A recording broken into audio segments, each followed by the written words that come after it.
इस लेक्चर में हम लोग जुलाई की विजन की मैगजीन का लास्ट पार्ट कवर करेंगे 2024 की। इसमें सबसे पहली न्यूज़ सोशल इश्यूज के रिगार्डिंग देखेंगे और पहली न्यूज़ है इंडिया के स्पोर्ट्स इकोसिस्टम के बारे में। इंडिया के ओलंपिक में जो रैंकिंग है वो 48th रही है टोक्यो में 2020 में, और ये 71st पोजीशन पे आ गई है पेरिस में। तो मतलब हमारी जो रैंकिंग है वो फॉल हुई है। इंडिया ने 6 मेडल जीते पेरिस में, लेकिन गोल्ड मेडल एक भी नहीं था। इसमें 1 सिल्वर 5 ब्रॉन्ज थे। और इंडिया ने टोक्यो में जो मेडल जीते थे उनका काउंट 7 था, जिसमें 1 गोल्ड भी था। डिक्लाइन के बावजूद पेरिस जो है वो इंडिया का 3rd बेस्ट ओलंपिक परफॉर्मेंस रहा है। रियो का जो ओलंपिक हुआ था 2016 में, उसमें केवल इंडिया ने 2 मेडल जीते थे। So comparatively Paris is a good, अगर देखा जाए गुड डील। तो ये डिक्लाइन जो है एक्चुअल में, क्योंकि टोक्यो के कंपैरेटिवली तो हमने कम ही जीता है, ये इसलिए डिक्लाइन कहा जा रहा है कि बाकी जो इवेंट्स थे, जैसे बाकी परफॉर्मेंसेज जो हुए थे इंडिया के, चाहे वो 2022 का कॉमनवेल्थ गेम हो, चाहे 2021 का समर डेफ ओलंपिक्स हो, ये इसके कंपैरेटिवली भी पेरिस में इंडिया ने कम मेडल्स ही जीते हैं। तो डिक्लाइन थोड़ा ज्यादा शार्प या फिर ज्यादा आउटलेज नजर आ रहा है। रिसेंट ओलंपिक स्लाइड हाईलाइट करता है कि इंडिया का स्पोर्ट्स इकोसिस्टम जो है उसमें कितना ज्यादा गैप है, जबकि इंडिया ने स्पोर्ट्स इकोसिस्टम में बहुत सारे इनिशिएटिव भी लिए हैं। सो इंडिया जो है वो ओलंपिक को 2036 में होस्ट करेगा, और हो सकता है 2036 तक इंडिया टॉप 10 स्पोर्ट्स नेशन में भी आ जाए, क्योंकि इंडिया का ये एस्पिरेशन भी है। और टॉप 5 स्पोर्ट्स कंट्री में इंडिया का आने का एस्पिरेशन है by the year 2047।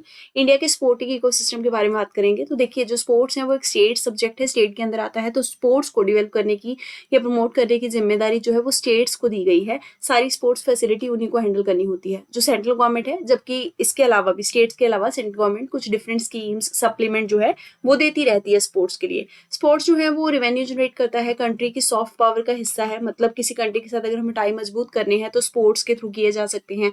General health के लिए भी अच्छा होता है प्लेयर्स के लिए। लेकिन इन बेनिफिट्स के बावजूद केवल 6% इंडिया की पॉपुलेशन है जो स्पोर्ट्स में पार्टिसिपेट करती है, which is very less as compare to other countries. जैसे यूएस ऑस्ट्रेलिया में 20% है काउंट, है ना।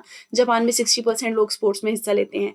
चैलेंजेस क्या है इंडिया के स्पोर्टिंग इकोसिस्टम में को लेकर? सबसे पहले तो टैलेंट को आइडेंटिफाई करने का इशू है। इंडिया में वर्ल्ड की मैक्सिमम पॉपुलेशन रहती है, जब इसके बावजूद भी इंडिया केवल 117 एथलीट हैं जो पेरिस ओलंपिक में भेज पाया, जबकि यूएसए ने भेजे 594, फ्रांस ने भेजे 572, ऑस्ट्रेलिया ने भेजे 460। ये इसलिए हुआ है क्योंकि अर्ली स्टेज पे जो टैलेंट को आइडेंटिफाई करना होता है वो इंडिया नहीं कर पाता है, और स्काउटिंग मैकेनिज्म इतना अच्छा नहीं है।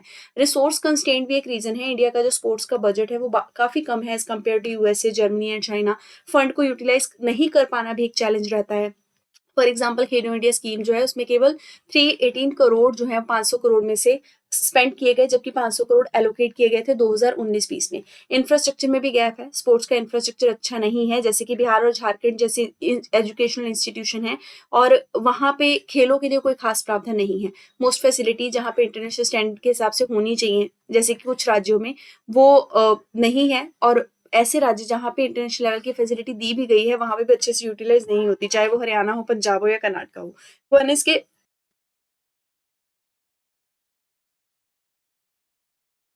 गवर्नेंस का भी इशू है, क्योंकि इंडिया का जो स्पोर्ट्स गवर्नेंस है उसमें पॉलिटिशियंस और ब्यूरोक्रेट बहुत ज्यादा इंटरवीन करते हैं। जैसे कि जनवरी 2023 में बहुत सारे ओलंपिक मेडलिस्ट ने रेसलिंग फेडरेशन ऑफ इंडिया के प्रेसिडेंट के ऊपर एलिगेशन लगाए थे सेक्सुअल हरासमेंट के। मिस मैनेजमेंट ऑफ एथलीट की बात करेंगे, विनेश फोगाट का जो डिस्क्वालिफिकेशन पेरिस ओलंपिक में हुआ है 100 ग्राम ओवरवेट के कारण, तो इसकी वजह से इंडिया जो है उसको सिल्वर मिल पाया, जबकि वो कैंडिडेट थी पोटेंशियल गोल्ड मेडल की। सिमिलरली अंतिम पोंगल जो थी वो भी हार गई एग्जॉशन की वजह से, 48 आवर्स भूखे रहने के कारण, क्योंकि वो भी वेट को लॉस कर रही थी। तो ये जो मिसमैनेजमेंट है इसके कारण इंडिया के हाथ से मेडल्स गए हैं। कुछ और चैलेंजेस में लैक ऑफ अवेयरनेस है, क्योंकि स्पोर्ट्स की अपॉर्चुनिटीज के बारे में ज्यादातर लोगों को पता नहीं रहता। जेंडर डिस्पैरिटी रहती है, प्राइवेट सेक्टर इतना सपोर्ट नहीं करता। कौन कौन से इनिशिएटिव स्पोर्ट इकोसिस्टम को इंडिया में प्रमोट करने के लिए लिए जा सकते हैं, जिससे बजट का सपोर्ट होना बहुत जरूरी है। 2014-15 के कंपेरेटिवली 23-24 में जो बजट है वो ऑलमोस्ट डबल हुआ है स्पोर्ट्स के लिए, इसको यूटिलाइज करना हमें जरूरी है। खेलो इंडिया प्रोग्राम लॉन्च किया गया, जिसमें ग्रास रूट लेवल पे जाकर जो एथलीट्स हैं उनको आइडेंटिफाई किया जाता है। Khelo India rising talent identification programme यानी कीर्ति प्रोग्राम जो है वो स्कूल पे चलाया जाता है, जिसमें 9 से 18 साल के बच्चे जो हैं उनको खेलों में टैलेंट जो होता है उनको खेलों में लाकर टैलेंट को आइडेंटिफाई किया जाता है हर एक कॉर्नर ऑफ कंट्री से। स्पोर्ट्स एक्टिविटी को मेन स्ट्रीम किया जाता है, फिट इंडिया मूवमेंट के थ्रू किया गया। नेशनल एजुकेशन पॉलिसी में इसका जिक्र किया गया। National sports development fund scheme भी लाई गई है, जिसमें ग्रुप ऑफ एथलीट जो है उनको फंडिंग जारी की जाती है।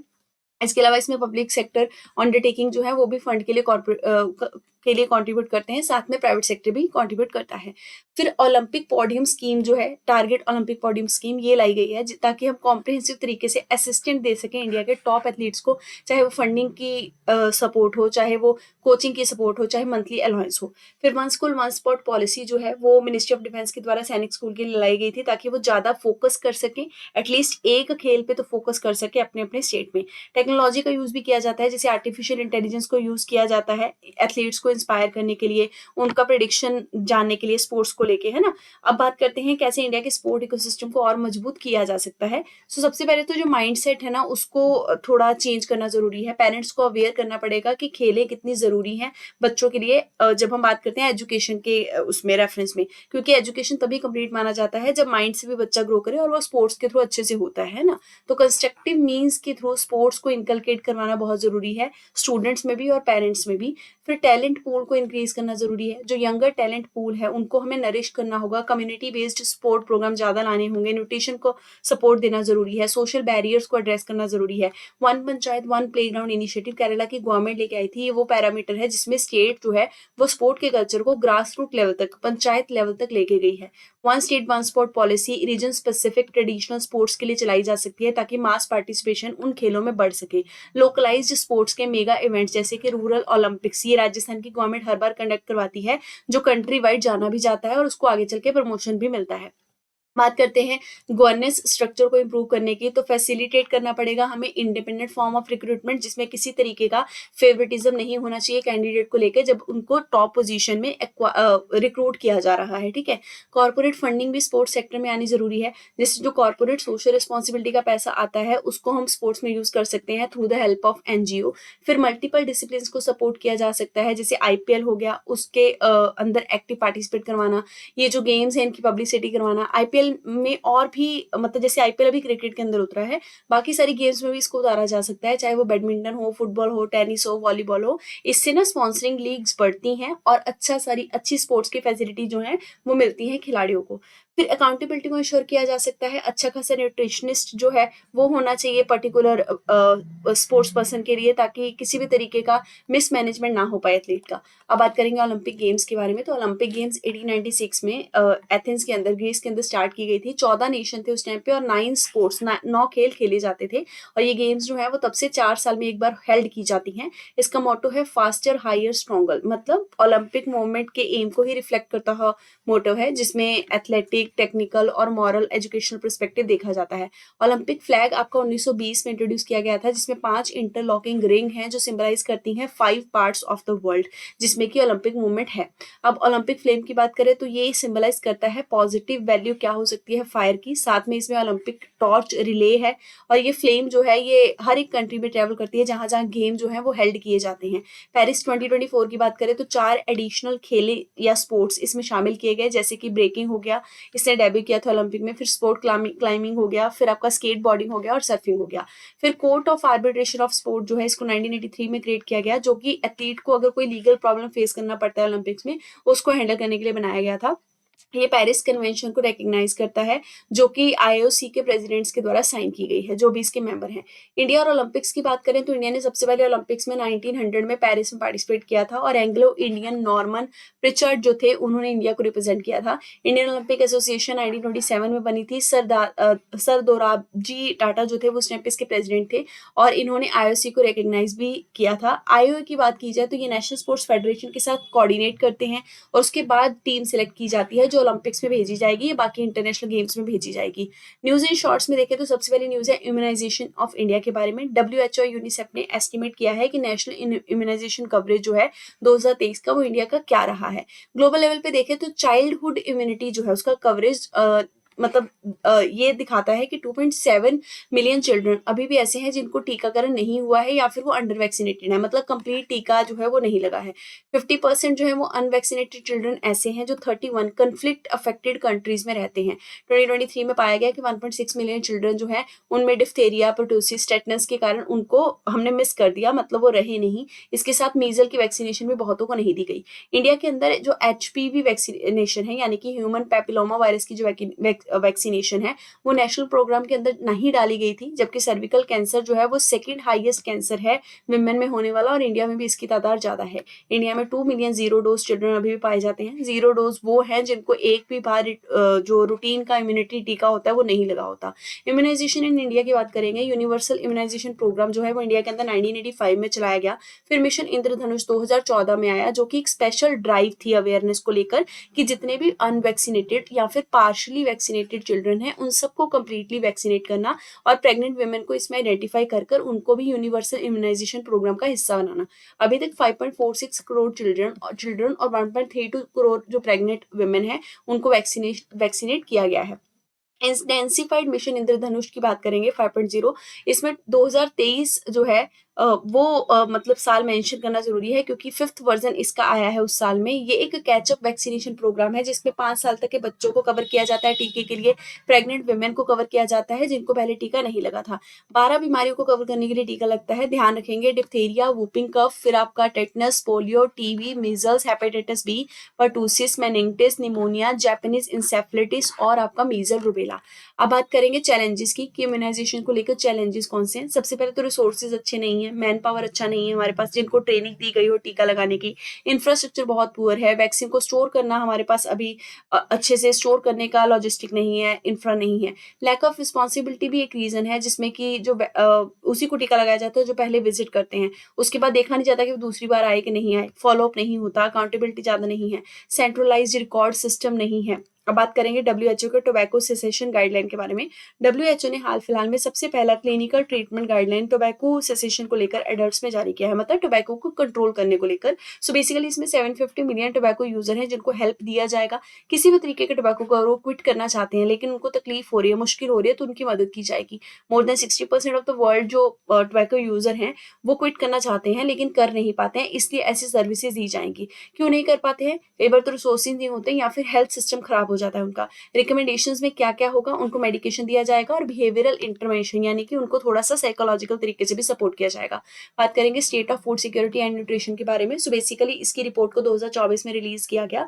ये रिपोर्ट जो है ये 5 स्पेशलाइज्ड एजेंसीज जो है यूएन की उनके द्वारा जारी की गई है। एक है आपकी फूड एग्रीकल्चर ऑर्गेनाइजेशन, एक है आपकी आईफेड, फिर है यूनिसेफ, फिर है वर्ल्ड फूड प्रोग्राम और डब्ल्यूएचओ। बात करते हैं इसके थीम की। सो ये रिपोर्ट है बात करती है कि हंगर को कैसे एंड करेंगे, फूड इनसिक्योरिटी के खिलाफ कैसे लड़ेंगे और मेल न्यूट्रिशन को किस किस फॉर्म में खत्म कर दिया जाएगा। नई डेफिनेशन आई है इसमें कि हमें एक कोहेरेंट पिक्चर डेवलप करना होगा फाइनेंशियल रिसोर्सेज का जो कि खर्च होता है फूड सिक्योरिटी पे और न्यूट्रिशन के ऊपर, क्योंकि जब ये फाइनेंस नहीं होता, इसका जब भी एब्सेंस होता है उसकी वजह से फूड इनसिक्योरिटी डेवलप होती है। मल्टीपल डेफिनेशन हाल फिलहाल में अगर देखा जाए तो एग्जिस्ट करती थी जिसकी वजह से हमेशा प्रॉब्लम रहता था कि कहाँ फाइनेंस नहीं पहुंचा है फूड को लेकर, कहाँ पे अकाउंटेबिलिटी नहीं है, इसलिए एक डेफिनेशन जो है वो लाई गई। रिपोर्ट जो है ये बताती है कि नई डेफिनेशन जो है for financing of food security and nutrition, इसमें पब्लिक और प्राइवेट फाइनेंशियल रिसोर्सेज दोनों को कवर किया जाएगा, डोमेस्टिक और फॉरेन रिसोर्सेज इनका भी जिक्र किया जाएगा। इस सब को यूज करेंगे हंगर को मिटाने के लिए, फूड इनसिक्योरिटी के खिलाफ और मेल न्यूट्रिशन को मिटाने के लिए। सो इसमें क्या होगा कि फूड जो है वो सेफ और न्यूट्रिशियस तरीके से हर किसी को अवेलेबल होना चाहिए, एक्सेसिबिलिटी अच्छी होनी चाहिए, यूटिलाइजेशन भी इसकी होनी चाहिए। साथ ही साथ एग्री फूड सिस्टम को हमें थोड़ा रिजिलियंट भी बनाना है। रिजिलियंट किसके लिए बनाएंगे, मतलब क्लाइमेट चेंज से वो सस्टेन कर सके आपका फूड, ऐसा कुछ बनाएंगे। करंट गैप क्या है फाइनेंसिंग को लेके? सबसे पहले तो पब्लिक स्पेंडिंग जो होती है एग्रीकल्चर पर कैपिटा पे वो बहुत कम है। लो इनकम कंट्रीज में तो और भी ज्यादा बुरे हाल है कि ज्यादा पैसा खर्च ही नहीं होता पर कैपिटा फूड के लिए। अब फूड सिक्योरिटी और न्यूट्रिशन जो है दरअसल ये ऑफिशियल डेवलपमेंट असिस्टेंस में काफी कम पैसा या मदद पाता है, जिसकी वजह से हमेशा मतलब वो मैलन्यूट्रिशन की समस्या बनी रहती है। फूड सिक्योरिटी और न्यूट्रिशन के स्टेटस की बात करें तो वर्ल्ड जो है अभी भी सस्टेनेबल डेवलपमेंट गोल 2 जो कि जीरो हंगर है इसको अचीव करने से बहुत दूर है, क्योंकि 11 में से 1 लोग अभी भी ऐसे हैं 2023 में देखे गए जो कि हंगर को फेस करते हैं। 713 के बीच में 757 मिलियन पीपल के बीच में ऐसे हैं जो कि 2023 में अंडर नरिश थे। अब 28.9% हमारी ग्लोबल पॉपुलेशन ऐसी है जो कि या तो मॉडरेट मैनर में या सिवियर मैनर में फूड से इनसिक्योर है, उनको फूड मिलता नहीं है ना। ऑपरेशन नन्हे फरिश्ते की बात करेंगे, 84,000 से ज्यादा बच्चे रेलवे प्रोटेक्शन फोर्स के द्वारा इस ऑपरेशन नन्हे फरिश्ते के चलते रेस्क्यू किए गए पिछले 7 सालों में। देखिए वो मिशन है जिसमें जो भी बच्चे इंडियन की रेलवे ज़ोन में पाए जाते हैं, उनको अगर केयर चाहिए या प्रोटेक्शन चाहिए, तो उनको रेस्क्यू करके वो सब प्रोवाइड किया जाता है। अब बात करते हैं साइंस एंड टेक की। सबसे पहली न्यूज़ है आपके जेनेटिकली मॉडिफाइड क्रॉप्स के बारे में। सुप्रीम कोर्ट ने हाल-फिलहाल में एक स्प्लिट वर्डिक्ट दिया है कि यूनियन गवर्नमेंट ने जो डिसीजन लिया था कि जेनेटिकली मॉडिफाइड मस्टर्ड क्रॉप्स को 2022 में लॉन्च कर दिया जाएगा एनवायरनमेंट के अंदर, वो डिसीजन सुप्रीम कोर्ट में कुछ जजेस ने माना है सही है यूनियन गवर्नमेंट का, कुछ ने माना है गलत है। तो 2 जज बेंच का स्प्लिट आया है वर्डिक्ट। एक जज ने ये कहा है कि जेनेटिक इंजीनियरिंग अप्रेजल कमेटी का जो अप्रूवल आया था 2022 में कि आपकी मस्टर्ड क्रॉप मार्केट में लॉन्च हो जानी चाहिए, वो एक डिफेक्टिव है और ये पब्लिक इंटरेस्ट के खिलाफ है। जज ने ये कहा कि फसाई ने अभी तक ये कंडक्ट नहीं किया कि जीएम मस्टर्ड का हेल्थ पे क्या इम्पैक्ट हो सकता है, तो इसलिए इसको मार्केट में लॉन्च नहीं करना चाहिए। सेकेंड जज जो है उन्होंने बोला कि अप्रूवल जो है वो थोड़ा सा विशेटेड नहीं है। जज ने डायरेक्शन जारी करी कि पहले मॉनिटरिंग करनी जरूरी है यूनियन गवर्नमेंट के इस डिसीजन की, उसके बाद ही मार्केट में आना है कि नहीं आना वो देखा जाएगा।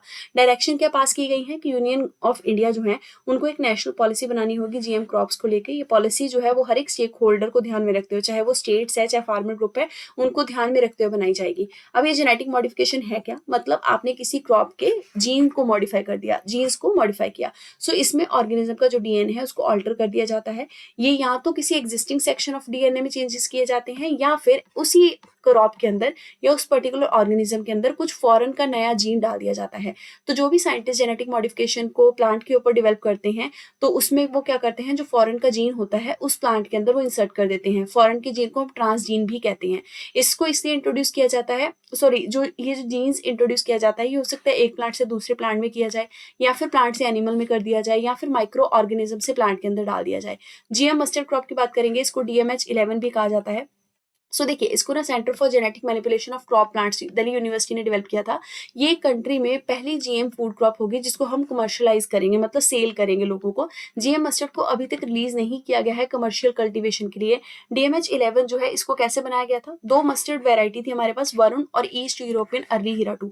हमने इनको ना इंटरब्रीड करवा दिया या इनका क्रॉसिंग कर दिया, इनके जीन्स को आपस में मिक्स किया।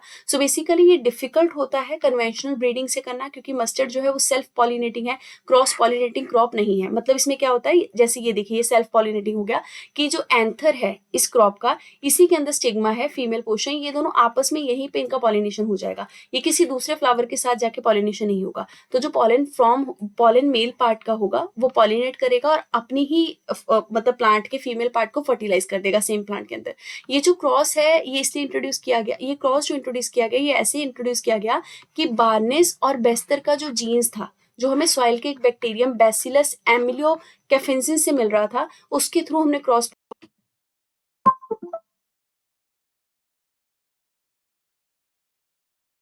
तो ये जो क्रॉस पॉलिनेशन है ये कैसे वर्क करती है इसको चेक करते हैं। तो देखिए सबसे पहले तो फ्लावर की फंक्शनिंग को आपको समझना जरूरी है। फ्लावर में एक एंथर होता है जो कि मेल पार्ट होता है, एक स्टिग्मा होता है। तो ये जो एंथर होता है इसी की वजह से फ्लावर जो है उसमें अगर with in the flower pollination हो रहा है तो उसको बोलेंगे सेल्फ पॉलिनेशन। पर हम कर रहे हैं क्रॉस, मतलब एक फूल को यूज करेंगे इधर से दूसरे को, फिर दोनों में पॉलिनेशन करवाएंगे। तो एक्चुअल में किया क्या जाता है, अब ये जो एक फूल है इसके अंदर जो एंथर है मेल पार्ट उसको हम स्टेराइल कर देंगे ताकि वो रिप्रोडक्शन कर ही ना सके। तो ये वाले को हमने स्टेराइल कर दिया, तो मान के चलिए ये है आपकी वरुण वैरायटी, ठीक है। तो हमने वरुण वैरायटी के अंदर एक हमारा जीन डाला जो कि मेल पोर्शन को स्टेराइल कर देगा। ये जीन है आपका बार्नेस, ठीक है। तो बार्नेस जीन डाला। इसी तरीके से हमने यहाँ पे हीरा वैरायटी है, हीरा वैरायटी के अंदर हमने बार्स्तर जीन डाला। कौन सा? बार्स्तर। ये बार्स्तर जीन हमने इसलिए डाला, अब देखिए इसका तो मेल पार्ट जो है वो हमने स्टेराइल कर दिया। अब ये जो बार्स्तर जीन है अब हमने दोनों को क्रॉस पॉलिनेट करवा दिया, ठीक है। अब क्या होगा, हीरा और वरुण जब आपस में मिलेंगे तो हीरा वैरायटी का जो मेल पार्ट है फर्टाइल एंथर वो क्रॉस पॉलिनेशन करके एक रिप्रोडक्शन का नया फूल बनाएगा या नया प्लांट बनाएगा, ठीक है, नई प्लांट वैरायटी बनाएगा। तो हमने मेल पोर्शन यहाँ वाले को स्टेराइल कर दिया और दूसरे वाले के मेल पोर्शन को यूज कर दिया क्रॉस पॉलिनेशन में। पर अब ये जो नया वाला रिप्रोडक्शन हुआ या नया वाला प्लांट बना, अब इसके अंदर ये ऑफस्प्रिंग है ना, हो सकता है इस ऑफस्प्रिंग के अंदर भी जो ये हमने स्टेराइल किया था एंथर, इसके अंदर भी ये एंथर स्टेराइल ही हो, मतलब वो कभी फर्टाइल हो ही ना पाए।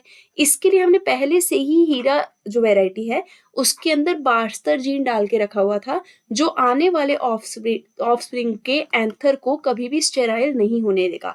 तो जब क्रॉस पॉलिनेशन डन हो जाएगा तो जो नया वाला प्लांट प्रोड्यूस होगा उसके अंदर का जो मेल पार्ट है या एंथर है वो फर्टाइल हो जाएगा दोबारा से, ठीक है। तो क्रॉस पॉलिनेशन से पहले केवल हमने वरुणा में बार्नेस जीन को डाल के क्या किया था, एंथर को स्टेराइल कर दिया था। फिर क्रॉस पॉलिनेशन डन कर दिया तो हीरा के बार्स्तर जीन के कारण एंथर जो है वो नए वाले प्लांट में, रिप्रोडक्शन वाले आउटकम वाले ऑफस्प्रिंग वाले प्लांट में फिर से क्या हो गया, फर्टाइल हो गया, ठीक है। अब एक चीज ध्यान रखिएगा, अब हो सकता है एक्सेप्शन होते हैं कि कोई रिप्रोडक्शन से ऐसा ऑफस्प्रिंग पैदा हो जाए या फिर ऐसा हो जाए कि यहाँ पे जो हमने वरुण की वैरायटी के एंथर को स्टेराइल करने की कोशिश की थी वो कभी स्टेराइल हुआ ही ना हो, तो यहाँ नया ही ऑफस्प्रिंग पैदा हो जाएगा जो कि हमें नहीं चाहिए होगा, जो कि हमारे हिसाब से नहीं होगा। तो इसके लिए क्या होता है कि हम एक बार जीन जो है उसका ध्यान रखते हैं। मतलब आप ऐसे समझिए कि क्रॉस पॉलिनेशन से जो नया ऑफस्प्रिंग पैदा होता है ना, उसके अंदर अपने आप एक जीन आ जाता है जिसकी वजह से ये जो नया प्लांट है ये हमेशा एक हर्बिसाइड को रेजिस्ट करता है। उस हर्बिसाइड का नाम है फॉस्फिनोथ्रेसिन। तो क्या होगा, अब नए वाले जितने ऑफस्प्रिंग पैदा हुए उनके ऊपर जब ये हर्बिसाइड छिड़का जाएगा तो वो वाले हमेशा ऑफस्प्रिंग बचे रह जाएंगे जो कि सही प्रोसेस से पैदा हुए हैं। जिनके अंदर ऐसा वाला जीन नहीं आया जो कि इस हर्बिसाइड के खिलाफ लड़ सके, वो अपने आप खत्म हो जाएंगे। तो हमारे पास अल्टीमेटली DMH11 या मस्टर्ड GM मस्टर्ड वेराइटी वही वाली बच जाएगी जो एक्चुअल में जेनेटिकली मॉडिफाइड हो चुकी है। तो ये ध्यान रखिएगा, बार्नेस बस्टर सिस्टम जो है इसको ऑलरेडी कमर्शियली यूज किया जाता था एचटी कैनोला के लिए जो कि सिस्टर क्रॉप है मस्टर्ड की। अब इसको DMH11 के लिए भी यूज किया जा रहा है। GM मेथड के हमारे पास बेनिफिट क्या है एग्रीकल्चर में? सबसे पहले तो यील्ड प्रोडक्शन होता है, मतलब हम ऐसी क्रॉप्स उगा सकते हैं जो पेस्ट और डिजीजेस के खिलाफ लड़ सकें। कॉस्ट ऑफ जो फूड है वो रिड्यूस हो जाती है। यूजेस जो है एनवायरमेंटली डैमेजिंग पेस्टिसाइड का वो कम हो जाता है क्योंकि हमने क्रॉप के अंदर ही पेस्टिसाइड रेजिस्टेंस की कैपेबिलिटी डेवलप कर दी है। न्यूट्रिशनल वैल्यू बढ़ जाती है। ये ड्राउट के खिलाफ लड़ सकते हैं। ग्राउंड वाटर ज्यादा यूज नहीं होता इससे। अब कौन कौन सी जेनेटिकली मॉडिफाइड क्रॉप है इंडिया के अंदर? सबसे पहले तो आपकी बीटी कॉटन है। ये सबसे पहली नॉन फूड और इकलौती अप्रूव्ड जेनेटिकली मॉडिफाइड क्रॉप है 2002 से, जो कमर्शियल कल्टीवेशन के लिए यूज की जाती है। इसको हमने इंट्रोड्यूस किया था कि ये बॉलवर्म जो इन्फेस्टेशन होता है, बॉलवर्म नाम का जो कीड़ा होता है उसके खिलाफ लड़ सके। 2018-19 में 95% तक टोटल क्रॉप हमारे इंडिया के अंदर जो कॉटन की प्लांट होती है वो बीटी कॉटन ही है। फिर उसके बाद है बीटी ब्रिंजल। 2009 में बीटी ब्रिंजल को जेनेटिकल इंजीनियरिंग अप्रूवल कमेटी ने अलाउ कर दिया था कमर्शियल कल्टीवेशन के लिए, लेकिन 10 साल के मॉरिटेरियम साइकिल पे इसको डाल दिया गया टेक्निकल एक्सपर्ट कमेटी के द्वारा, तो ये मार्केट में आई नहीं। जेनेटिकली इंजीनियरिंग अप्रूव जो अप्रेजल कमेटी जो है वो दरअसल दो फील्ड ट्रायल कर चुकी है दो नई वैरायटी के। एक है जनक एक है आपकी BSS 793 जो कि इंडिजिनस तरीके से डेवलप किया गया बीटी ब्रिंजल है और ये 8 राज्यों में टेस्टिफाई हुआ है। जेनेटिक इंजीनियरिंग अप्रेजल कमेटी की बात करेंगे। ये एक स्टैट्यूटरी कमेटी है जो rules of manufacture, use, import, export and storage of hazardous micro organism sales 1989 के अंडर बनाई गई थी और ये इन्वायरमेंट प्रोटेक्शन एक्ट 1986 के अंडर गठित की गई है। मिनिस्ट्री ऑफ एनवायरमेंट इसकी नॉडल मिनिस्ट्री है। इसका chairman special secretary, additional secretary होते हैं एनवायरमेंट मिनिस्ट्री के। को चेयरमैन जो है वो रिप्रेजेंटेटिव होते हैं डिपार्टमेंट ऑफ बायोटेक्नोलॉजी के। रिस्पॉन्सिबिलिटीज की बात करते हैं। सबसे पहले तो अप्रेजल होता है प्रपोजल का कि जेनेटिकली इंजीनियर्ड ऑर्गेनिज्म जो है उनका रिलीज कैसे करना है एनवायरमेंट के अंदर एक्सपेरिमेंट के दौरान भी।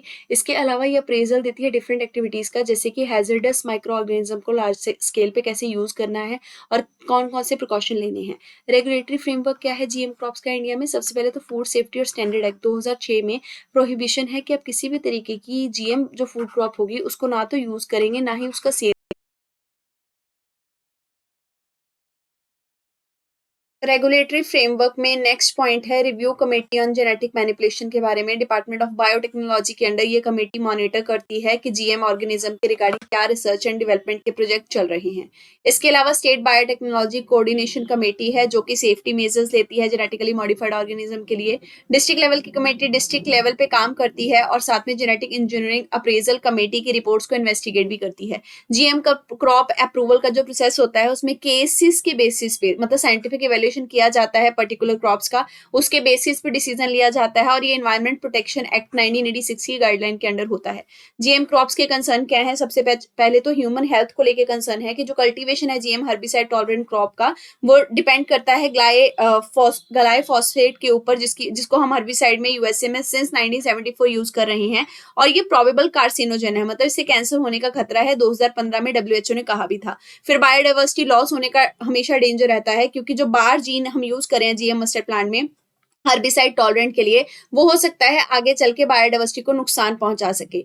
और ये भी कहा जा रहा है कि जो एचटी ट्रेट है वो आगे चल के मिक्स्ड फार्मिंग की अपॉर्चुनिटी को भी खत्म कर सकता है, डिस्ट्रॉय कर सकता है। कंटेमिनेशन की बात करेंगे, जो जीएम क्रॉप है उसका जो जीन होता है वो हो सकता है वाइल्ड क्रॉप्स के अंदर चला जाए, बाकी क्रॉप्स को इफेक्ट करने लग जाए, तो इसकी वजह से कंटेमिनेशन हो सकता है। जैसे कि ट्रांसजीन जो है वो कनाडा में जीएम कैनोला से निकलकर बाकी फसलों को इफेक्ट करता हुआ नजर आया। फिर हनी बीज के ऊपर, पॉलिनेटर के ऊपर भी इफेक्ट होता है, क्योंकि जब हम हर्बिसाइड को ज्यादा यूज कर रहे हैं तो उसकी वजह से जो वीड पॉपुलेशन है वो इनडायरेक्ट तरीके से एरिया में इफेक्ट होती है, जिसकी वजह से पॉलन और नेक्टर की कैपेसिटी रिड्यूस हो जाती है उस एरिया में। जैसे कि एचटी क्रॉप्स जो हैं उनका नेगेटिव इंपैक्ट देखने को मिला है मोनार्क बटरफ्लाई के ऊपर यूएसए के अंदर। कॉर्पोरेट कंट्रोल में देखा जाए तो सीड मार्केट जो होती है उसमें पर्टिकुलरली कॉर्पोरेट या प्राइवेट सेक्टर डोमिनेट करता है, अपने हिसाब से हाई प्राइस रखने लग जाता है सीड्स का।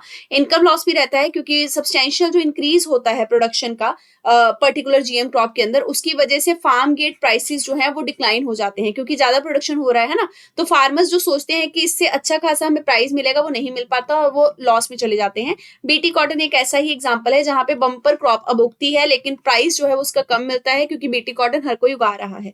वे फॉरवर्ड क्या है? रिसर्च एंड डेवलपमेंट में इन्वेस्ट करना जरूरी है ताकि लेस हार्मफुल वेराइटी डेवलप की जा सके। फिर रेगुलेटरी अप्रूवल के लिए रेगुलर इन्फॉर्मेशन को असेस करना जरूरी है, टॉक्सिसिटी चेक करनी जरूरी है पर्टिकुलर जीएम क्रॉप्स की या मटेरियल की, नए प्रोटीन के एक्सप्रेशन को समझना जरूरी है। पार्लियामेंट्री स्टैंडिंग कमेटी की एक रिपोर्ट आई थी जिसका नाम था GM crop and it's impact on the environment recommendation.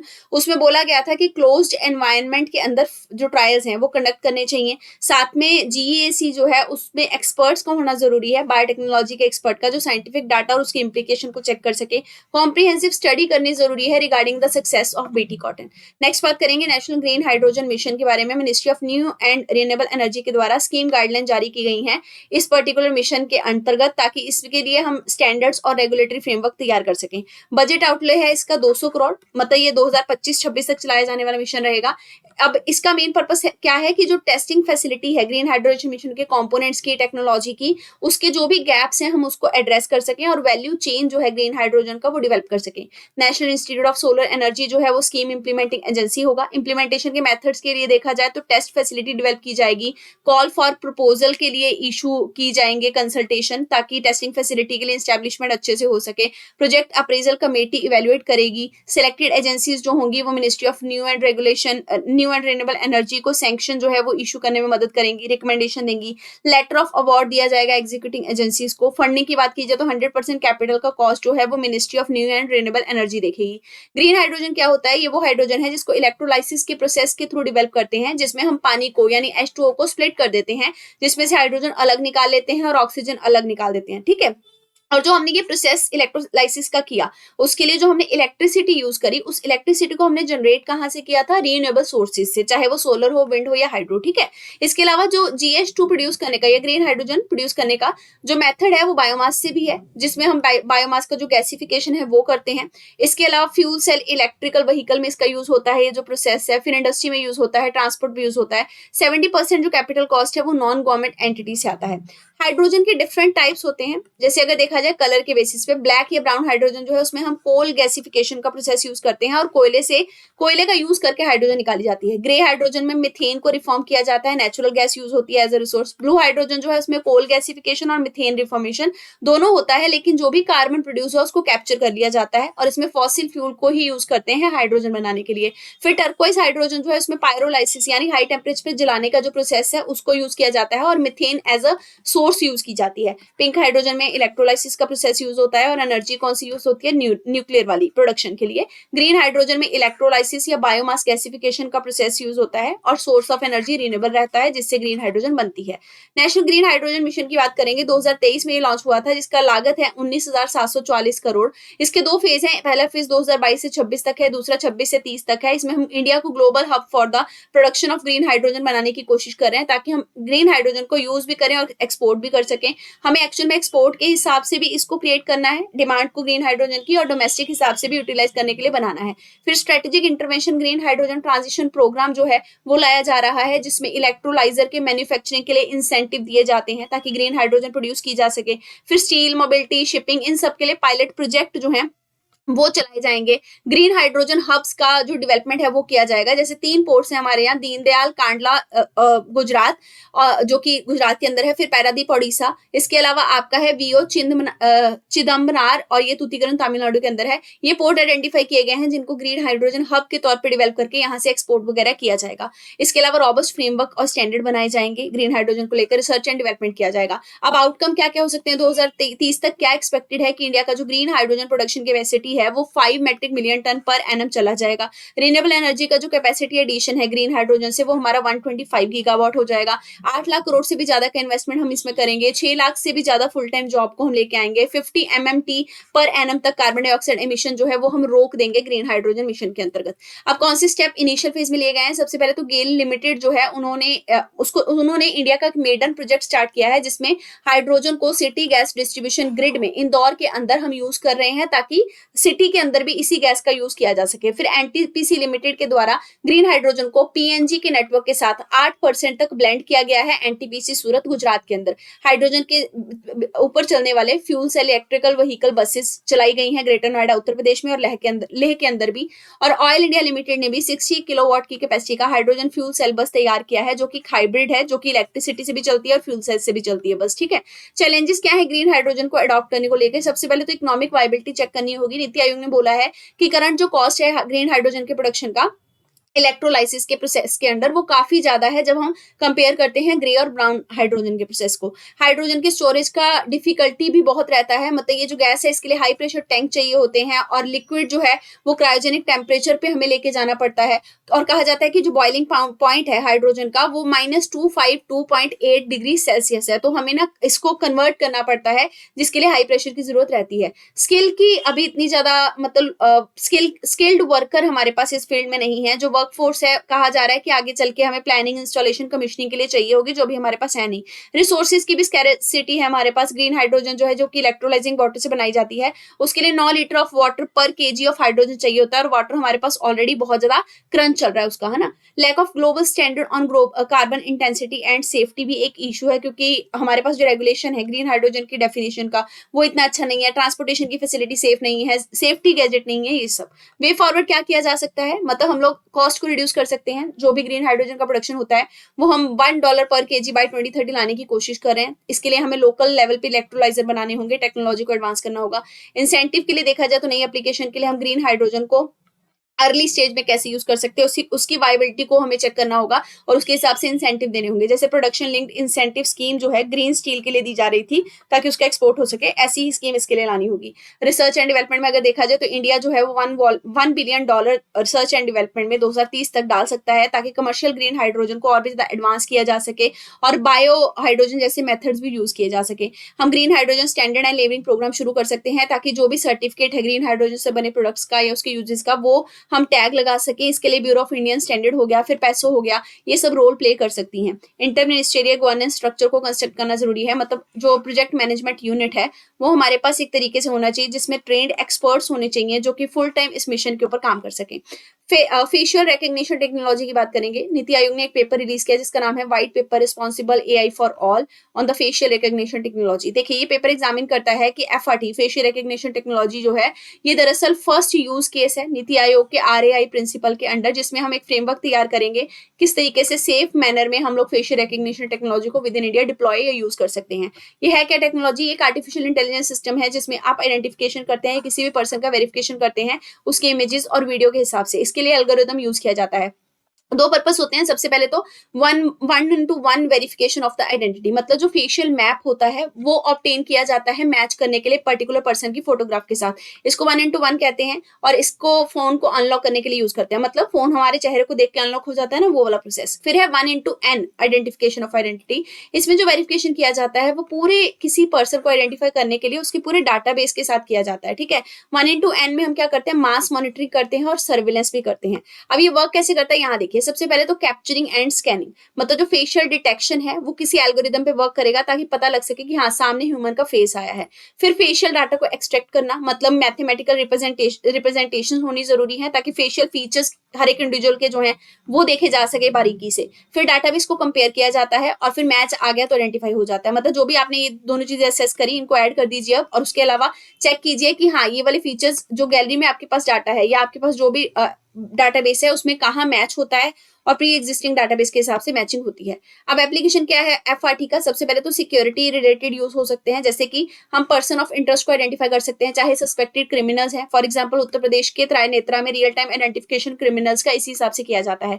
Missing person को आइडेंटिफाई करना आसान होगा। तेलंगाना का दर्पण प्रोग्राम जो है वो इसी के बेसिस पे काम करता है, जिससे हम मिसिंग चिल्ड्रन को आइडेंटिफाई करते हैं।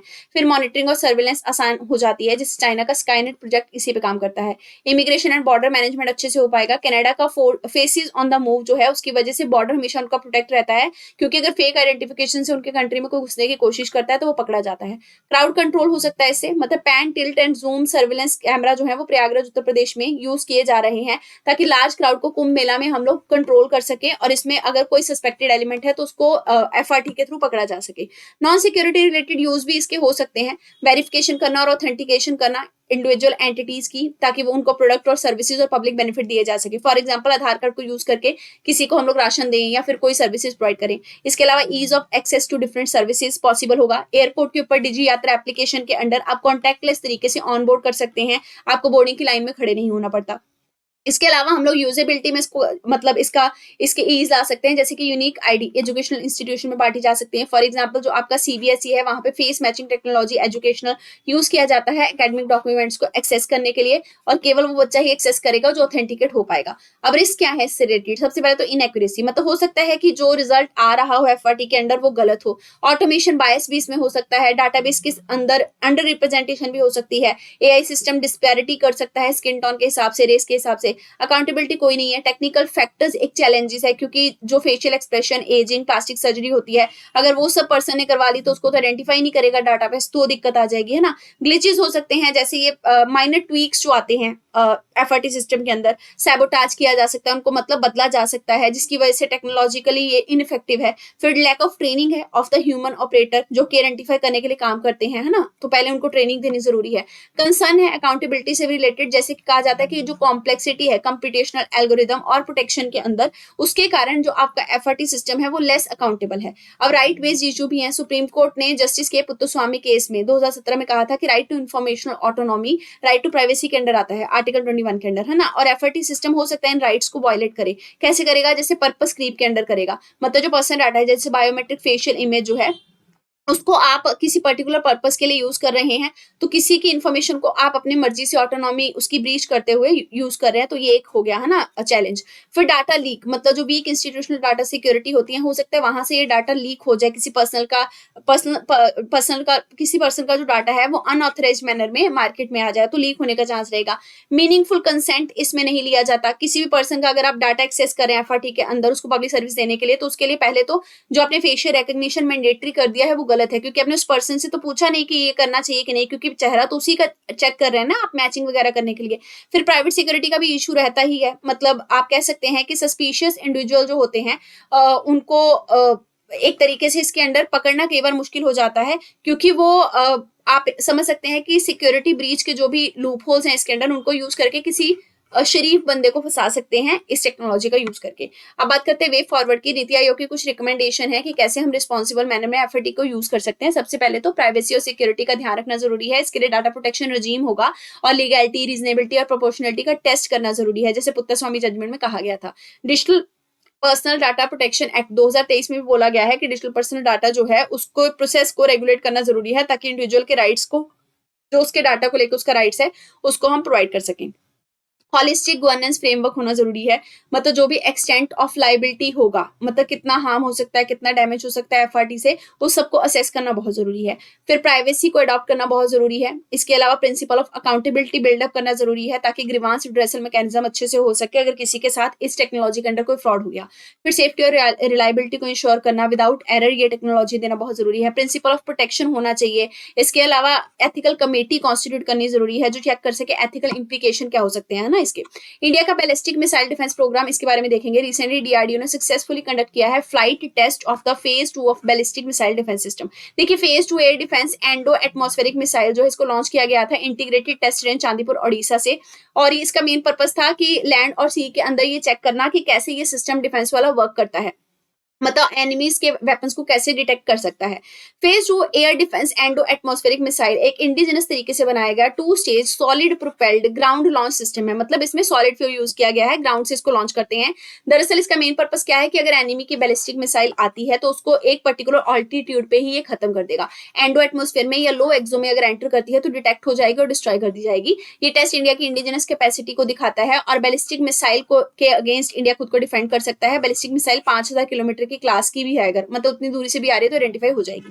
बैलिस्टिक मिसाइल डिफेंस सिस्टम है क्या? दरअसल ये एक एरियल अटैक के अगेंस्ट खुद को डिफेंड करने वाला सिस्टम है। एरियल अटैक यानी हवा से अटैक होना, चाहे वो ड्रोन्स के थ्रू हो, चाहे फाइटर जेट के थ्रू हो, चाहे बैलिस्टिक या क्रूज मिसाइल के थ्रू हो। कुछ और इंपॉर्टेंट हमारे पास डिफेंस सिस्टम है, जैसे थार्ड यूएसए का है, आयरन डॉम इजराइल का है, पैट्रियट यूएसए का है। अब क्रूज और बैलिस्टिक मिसाइल में डिफरेंस क्या होता है? देखिए जो आपकी क्रूज मिसाइल होती है इसमें जेट इंजन को यूज किया जाता है, जिसके अंडर ना ये कॉन्टिन्यूस फ्लाई करती रहती है थ्रू आउट द जर्नी। इसके अलावा ये रिलेटिवली लो एल्टीट्यूड पे फ्लाई करती है और टिपिकली इसकी रेंज जो है वो कम होती है, शॉर्ट रेंज पे ट्रेवल कर सकती है। इसमें जीपीएस वगैरह यूज होता है, टेरेन कंटूर मैचिंग वगैरह नेविगेशन के लिए यूज होती है। ये स्मॉल और सिंगल वॉरहेड को कैरी करती है, वो वॉरहेड चाहे कन्वेंशनल या न्यूक्लियर दोनों हो सकता है। इसको डिटेक्ट नहीं किया जा सकता लेकिन इंटरसेप्ट किया जा सकता है डिटेक्शन के बाद, ठीक है, मतलब इंटरसेप्शन आसान हो जाता है। फॉर एग्जाम्पल ब्रह्मोस मिसाइल, ये देखिए जैसे ये लॉन्च साइड है, यहाँ से लो ऑल्टीट्यूड पे आपको जाती हुई दिखेगी क्रूज, ठीक है, और यहाँ टारगेट पे जाके सीधा घुस जाएगी। तो ये लो ऑल्टी पे ट्रेवल करने वाली है, डिटेक्ट नहीं हो पाती है क्योंकि आंखों के नजरों से तो थोड़ा मतलब नीचे ही ट्रेवल करती नजर आती है, लेकिन डिटेक्शन अगर हो गया तो उसके बाद इंटरसेप्ट हो जाती है। अब बात करेंगे बैलिस्टिक मिसाइल की, ये रॉकेट पावर्ड होती है। इनिशियल बूस्ट फेज मतलब आप बोल सकते हैं होता है इसका जो उसमें रॉकेट लगाया होता है। इसके अलावा ये बैलिस्टिक ट्रेजेक्टरी को फॉलो करती है, मतलब एटमॉस्फेयर से बाहर की रेंज में जाकर ये बाहर चली जाती है, एटमॉस्फेयर से एक्सो एटमॉस्फेयर में जाएगी, फिर नीचे आएगी, वापस अपनी टारगेट की तरफ डिसेंड करेगी। ये लॉन्गर रेंज के लिए होती है। इसमें इनर्शियल गाइडेंस और कई बार जीपीएस भी होता है। ये लार्ज पेलॉड को कैरी कर सकती है, ये डिटेक्ट हो जाती है आसानी से, लेकिन इसको इंटरसेप्ट नहीं कर सकते, मतलब ये फटाफट नजरों से मतलब इधर उधर भी हो जाती है क्योंकि इसकी स्पीड जो है वो बहुत होती है। फॉर एग्जाम्पल पृथ्वी और अग्नि हो गई, जैसे यहाँ से छोड़ी ना बैलिस्टिक तो मान के चलिए आप, क्योंकि बाहर के एटमॉस्फेयर में तो दिख तो जाएगी दुश्मन को, है ना, लेकिन उसके बाद इंटरसेप्ट नहीं कर पाएगा क्योंकि स्पीड बहुत तेज है, तो फटाक से यहाँ पे भी आ जाएगी, पता ही नहीं लगेगा, है ना। एवोल्यूशन की बात करेंगे कि इंडिया का बीएमडी प्रोग्राम कैसे एवोल्यूशन के प्रोसेस में गया। देखिए ये जो आपका प्रोग्राम है ये 2000 में सैंक्शन हुआ था। चाइना और पाकिस्तान से जो भी थ्रेट आ रहे थे उसके अगेंस्ट इसको लॉन्च किया गया था। अब 2 फेजेस में इसका डेवलपमेंट हुआ। फेज 1 जो था इसमें हमने इंटरसेप्ट मिसाइल जो है वो बनाई 2000 किलोमीटर तक की। इसमें 3 थिंग्स थी, एक पृथ्वी एयर डिफेंस हो गया, अश्विन एडवांस एयर डिफेंस हो गया, फिर आपका स्वॉर्ड फिश रडार वाला डिफेंस हो गया।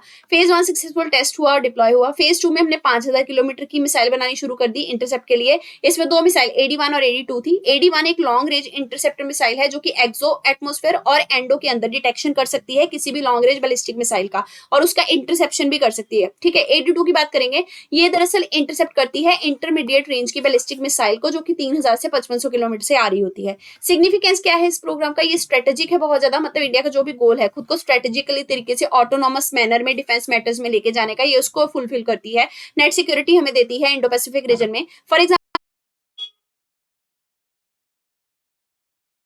फॉर एग्जाम्पल S-400 का एयर डिफेंस सिस्टम रशिया से जो आना था वो डिले हो रहा था रशिया यूक्रेन कॉन्फ्लिक्ट के कारण, जिससे हमें ये पता लगता है कि हमारा खुद का एक इंडिजिनस सिस्टम होना चाहिए, फॉरेन कंट्रीज पे डिपेंड नहीं हुआ जा सकता, है ना। वहाँ पे रीजनल और ग्लोबल इंप्लीकेशन बहुत सारे होते हैं। बैलेंस ऑफ पावर अगर नहीं रहा तो आपकी सिक्योरिटी हमेशा हैम्पर हो जाएगी अगर डिपेंडेंट रहे दूसरे कंट्रीज पे। चेंजिंग सिक्योरिटी एनवायरमेंट जो इंडो पैसिफिक में नजर आ रहा है, इसके अलावा 2 न्यूक्लियर स्टेट हैं हमारे आसपास जिनसे हमें हमेशा थ्रेट रहता है, इसके लिए भी इंडिया को इस सिस्टम की तरफ जाना बहुत ज्यादा जरूरी था। और आप ये ध्यान रखिएगा कि India no first use policy हमेशा मेंटेन करके रखता है, लेकिन इफेक्टिव बीएमडी सिस्टम जो है वो इंडिया को बचा के भी रखता है। फिर इरेशनल एक्शन कई बार स्टेट्स के द्वारा लिए जा सकते हैं, और जो भी हमें नॉन स्टेट या फिर ट्रांसनेशनल एक्टर्स से साउथ एशिया में थ्रेट फेस करने पड़ सकते हैं इन फ्यूचर, हम उसके लिए हमेशा इससे तैयार रहेंगे। टेक्नोलॉजिकल बेनिफिट भी है, मतलब एडवांसमेंट होता है क्रिटिकल सेक्टर्स में, चाहे वो रडार का सिस्टम हो, चाहे ट्रैकिंग का हो, चाहे टेलीकम्युनिकेशन का हो। इसमें इंडिया का जो रिलेशनशिप है मेजर पावर जैसे यूएसए और रशिया, उनके साथ भी और ज्यादा इन्फ्लुएंसिव हो सकता है, क्योंकि हमारे पास भी वो सेम सिस्टम है जो उनके पास है। चैलेंजेस क्या है बीएमडी सिस्टम के? सबसे पहले तो आर्म रेस, मतलब एक तरीके की ये चाल है, जो कि रेस है, जो उसके लिए वेपन्स के लिए लगी हुई है, और हमें न्यूक्लियर ऑर्डर को चेंज भी करना है, तो इसलिए इस सिस्टम की बजाय हमें ज्यादा फोकस करना होगा म्यूचुअल रिलेशनशिप को रिस्टोर करने में। फिर कॉस्ट और रिसोर्स भी बहुत रहता है, क्योंकि इसमें रिसर्च डेवलपमेंट में, टेस्टिंग में बहुत सारा पैसा खर्च होता है, फंडिंग खर्च होती है, तो इंडिया के पास ये हमेशा चैलेंज है, क्योंकि इंडिया की इकोनॉमी अभी इतनी ग्रो नहीं हुई, इंडिया में ऑलरेडी गरीबी, हंगर, ये सब बहुत ज्यादा है। इंटरऑपरेबिलिटी और एवोल्यूशन भी एक चैलेंज रहता है, क्योंकि इंफ्रास्ट्रक्चर जो चाहिए होता है एग्जिस्टिंग वाला, मतलब जो हमारे पास है एग्जिस्टिंग वाला, उसको हमें मॉडिफाई करना होगा according to the BMD capabilities और सिस्टम। फिर डिफेंस कैपेबिलिटी को भी इवॉल्व होना जरूरी है according to the advance missile system. Conclusion क्या है कि इंडिया ने बीएमडी कैपेबिलिटीज के साथ साथ कुछ प्रोजेक्ट चलाए हैं, जैसे प्रोजेक्ट कुशा हो गया, ताकि इंडिया जो है वो एयरक्राफ्ट, बैलिस्टिक, क्रूज मिसाइल, इन सब के एरियल थ्रेट को आइडेंटिफाई और न्यूट्रलाइज कर सके। तो इंडिया इंटीग्रेट मैनर में चल रहा है, ताकि किसी भी तरीके का पोटेंशियल थ्रेट अगर इंडिया की तरफ आता है, तो इंडिया मॉडर्नाइज वेपन्स के यूज के तहत उसके खिलाफ खड़ा रहे। न्यूज की बात करेंगे इन शॉर्ट्स में। सबसे पहले ग्लोबल इंडाई समिट की बात करते हैं। ग्लोबल इंडिया एआई समिट इसको बोल सकते हैं, 2024 में इंडिया ने इसको होस्ट किया था। इंडिया ने एम्फसाइज किया था कि एआई को, यानी आर्टिफिशियल इंटेलिजेंस को डेमोक्रेटाइज करना होगा, सबके पास ये होनी चाहिए। New integrated partnership on AI announce की गई थी ओईसीडी या और जीपीएआई के द्वारा। और ये क्या है आपके इकोनॉमिकली जो आप एक तरीके से बोल सकते हैं डेवलप्ड कंट्रीज हैं, साथ में global partnership on artificial intelligence है। जीपीएआई के जो मेंबर्स है वो कंसेंसस पे आए थे इस विजन को लेकर, और उन्होंने न्यू दिल्ली के अंदर रिकग्निशन दिया था मिनिस्ट्रियल डिक्लेरेशन में एआई को। क्वांटम गवर्नेंस की बात करेंगे। रिसेंटली यूनिवर्सिटी ऑफ ऑक्सफोर्ड ने ये क्वेश्चन जारी किया है कि क्वांटम टेक्नोलॉजी के अगेंस्ट जो भी हमारे एक्सपेक्टेशन है वो बहुत ज्यादा हो रहे हैं। क्वांटम टेक्नोलॉजी का जो भी पोटेंशियल है, चाहे वो क्वांटम कंप्यूटिंग में है, सेंसर में है, इसमें इसके साथ एसोसिएटेड रिस्क भी हमें ध्यान रखने हैं, जैसे कि इसका मिस यूज हो सकता है, जो हम ध्यान नहीं दे रहे हैं। और इसमें यह भी कहा गया कि क्वांटम गवर्नेंस जो है वो आनी जरूरी है, ताकि हम लोग इसका यूटिलाइजेशन जो है वो परफेक्ट मैनर में सोसाइटी के बेनिफिट के लिए कर सकें और अवेयरनेस क्रिएट कर सकें इसके कॉन्सेप्ट को लेकर। क्वांटम गवर्नेंस क्या होगा? वर्ल्ड इकोनॉमिक फोरम जो है वो पहली ऑर्गेनाइजेशन थी जिसने कहा था कि क्वांटम कंप्यूटिंग गवर्नेंस भी होनी चाहिए। क्वांटम गवर्नेंस एक फ्रेमवर्क है जिसमें प्रिंसिपल रहेगा ट्रांसपेरेंसी का, इंक्लूसिवनेस का, एक्सेसिबिलिटी का, कॉमन गुड का, इक्विटेबिलिटी का regarding the use of quantum technology. और इसका सिग्निफिकेंस क्या रहेगा कि रिस्पॉन्सिबल क्वांटम कंप्यूटिंग इससे बिल्ड होगी, मतलब ट्रस्ट जो है टेक्नोलॉजी के साथ वो बिल्ड होगा। एथिकल पॉइंट्स को हमेशा कंसीडर किया जाएगा जो भी क्वांटम कंप्यूटिंग के अंदर आते हैं। अदर टेक्नोलॉजीज पे भी ये चीजें अप्लाई होंगी, चाहे वो एआई हो, नैनोटेक हो, न्यूक्लियर हो, क्योंकि एक पे किया तो सब पे करना पड़ेगा, है ना। चैलेंजेस क्या है कि रिसर्चर जो है वो ओपन क्वांटम फ्रेमवर्क को ज्यादा फेवर कर रहे हैं, नेशनल पॉलिसीज जो है वो प्रायोरिटाइज कर रही हैं स्ट्रॉन्ग इंटेलेक्चुअल प्रॉपर्टी प्रोटेक्शन को, तो इसकी वजह से कंफ्लिक्ट रहता है। Private sector profit driven approach लेता है, लेकिन जो गवर्नमेंट है वो चाहती है कि ओपन किया जाए क्वांटम डेवलपमेंट को, इक्विटेबल तरीके से हर एक कंट्री को इंक्लूसिव मैनर में दिया जाए। फिर लिमिटेड एविडेंस भी है कि इसका इम्पैक्ट क्या होगा, है ना, तो इसके लिए भी पॉलिसीज नहीं लाई जा रही कि क्वांटम गवर्नेंस क्यों ही लानी, क्योंकि इफेक्ट तो पता नहीं है। क्वांटम टेक्नोलॉजी की बात करते हैं। दरअसल ये जो है वर्क करती है क्वांटम मैकेनिक्स के ऊपर, जो कि अर्ली 20वीं सेंचुरी में बिल्ड किया गया था, और ये डिस्क्राइब करता है कि स्केल ऑफ एटम्स और एलिमेंट्री पार्टिकल क्या हो सकते हैं। इसके लिए एप्लीकेशन देखी जाए तो सिक्योर कम्युनिकेशन है क्वांटम के अंदर, डिजास्टर मैनेजमेंट अच्छे से हो सकता है, कंप्यूटिंग में यूज होता है, केमिस्ट्री में यूज होता है, हेल्थ केयर में यूज होता है। इंडिया ने क्या क्या इनिशिएटिव लिए हैं? इंडिया ने national mission of quantum technology और एप्लीकेशन 2023 में लाया था। फिर हमारे पास 21 क्वांटम हब है कंट्री के अंदर, 4 क्वांटम रिसर्च पार्क है हमारे पास, है ना।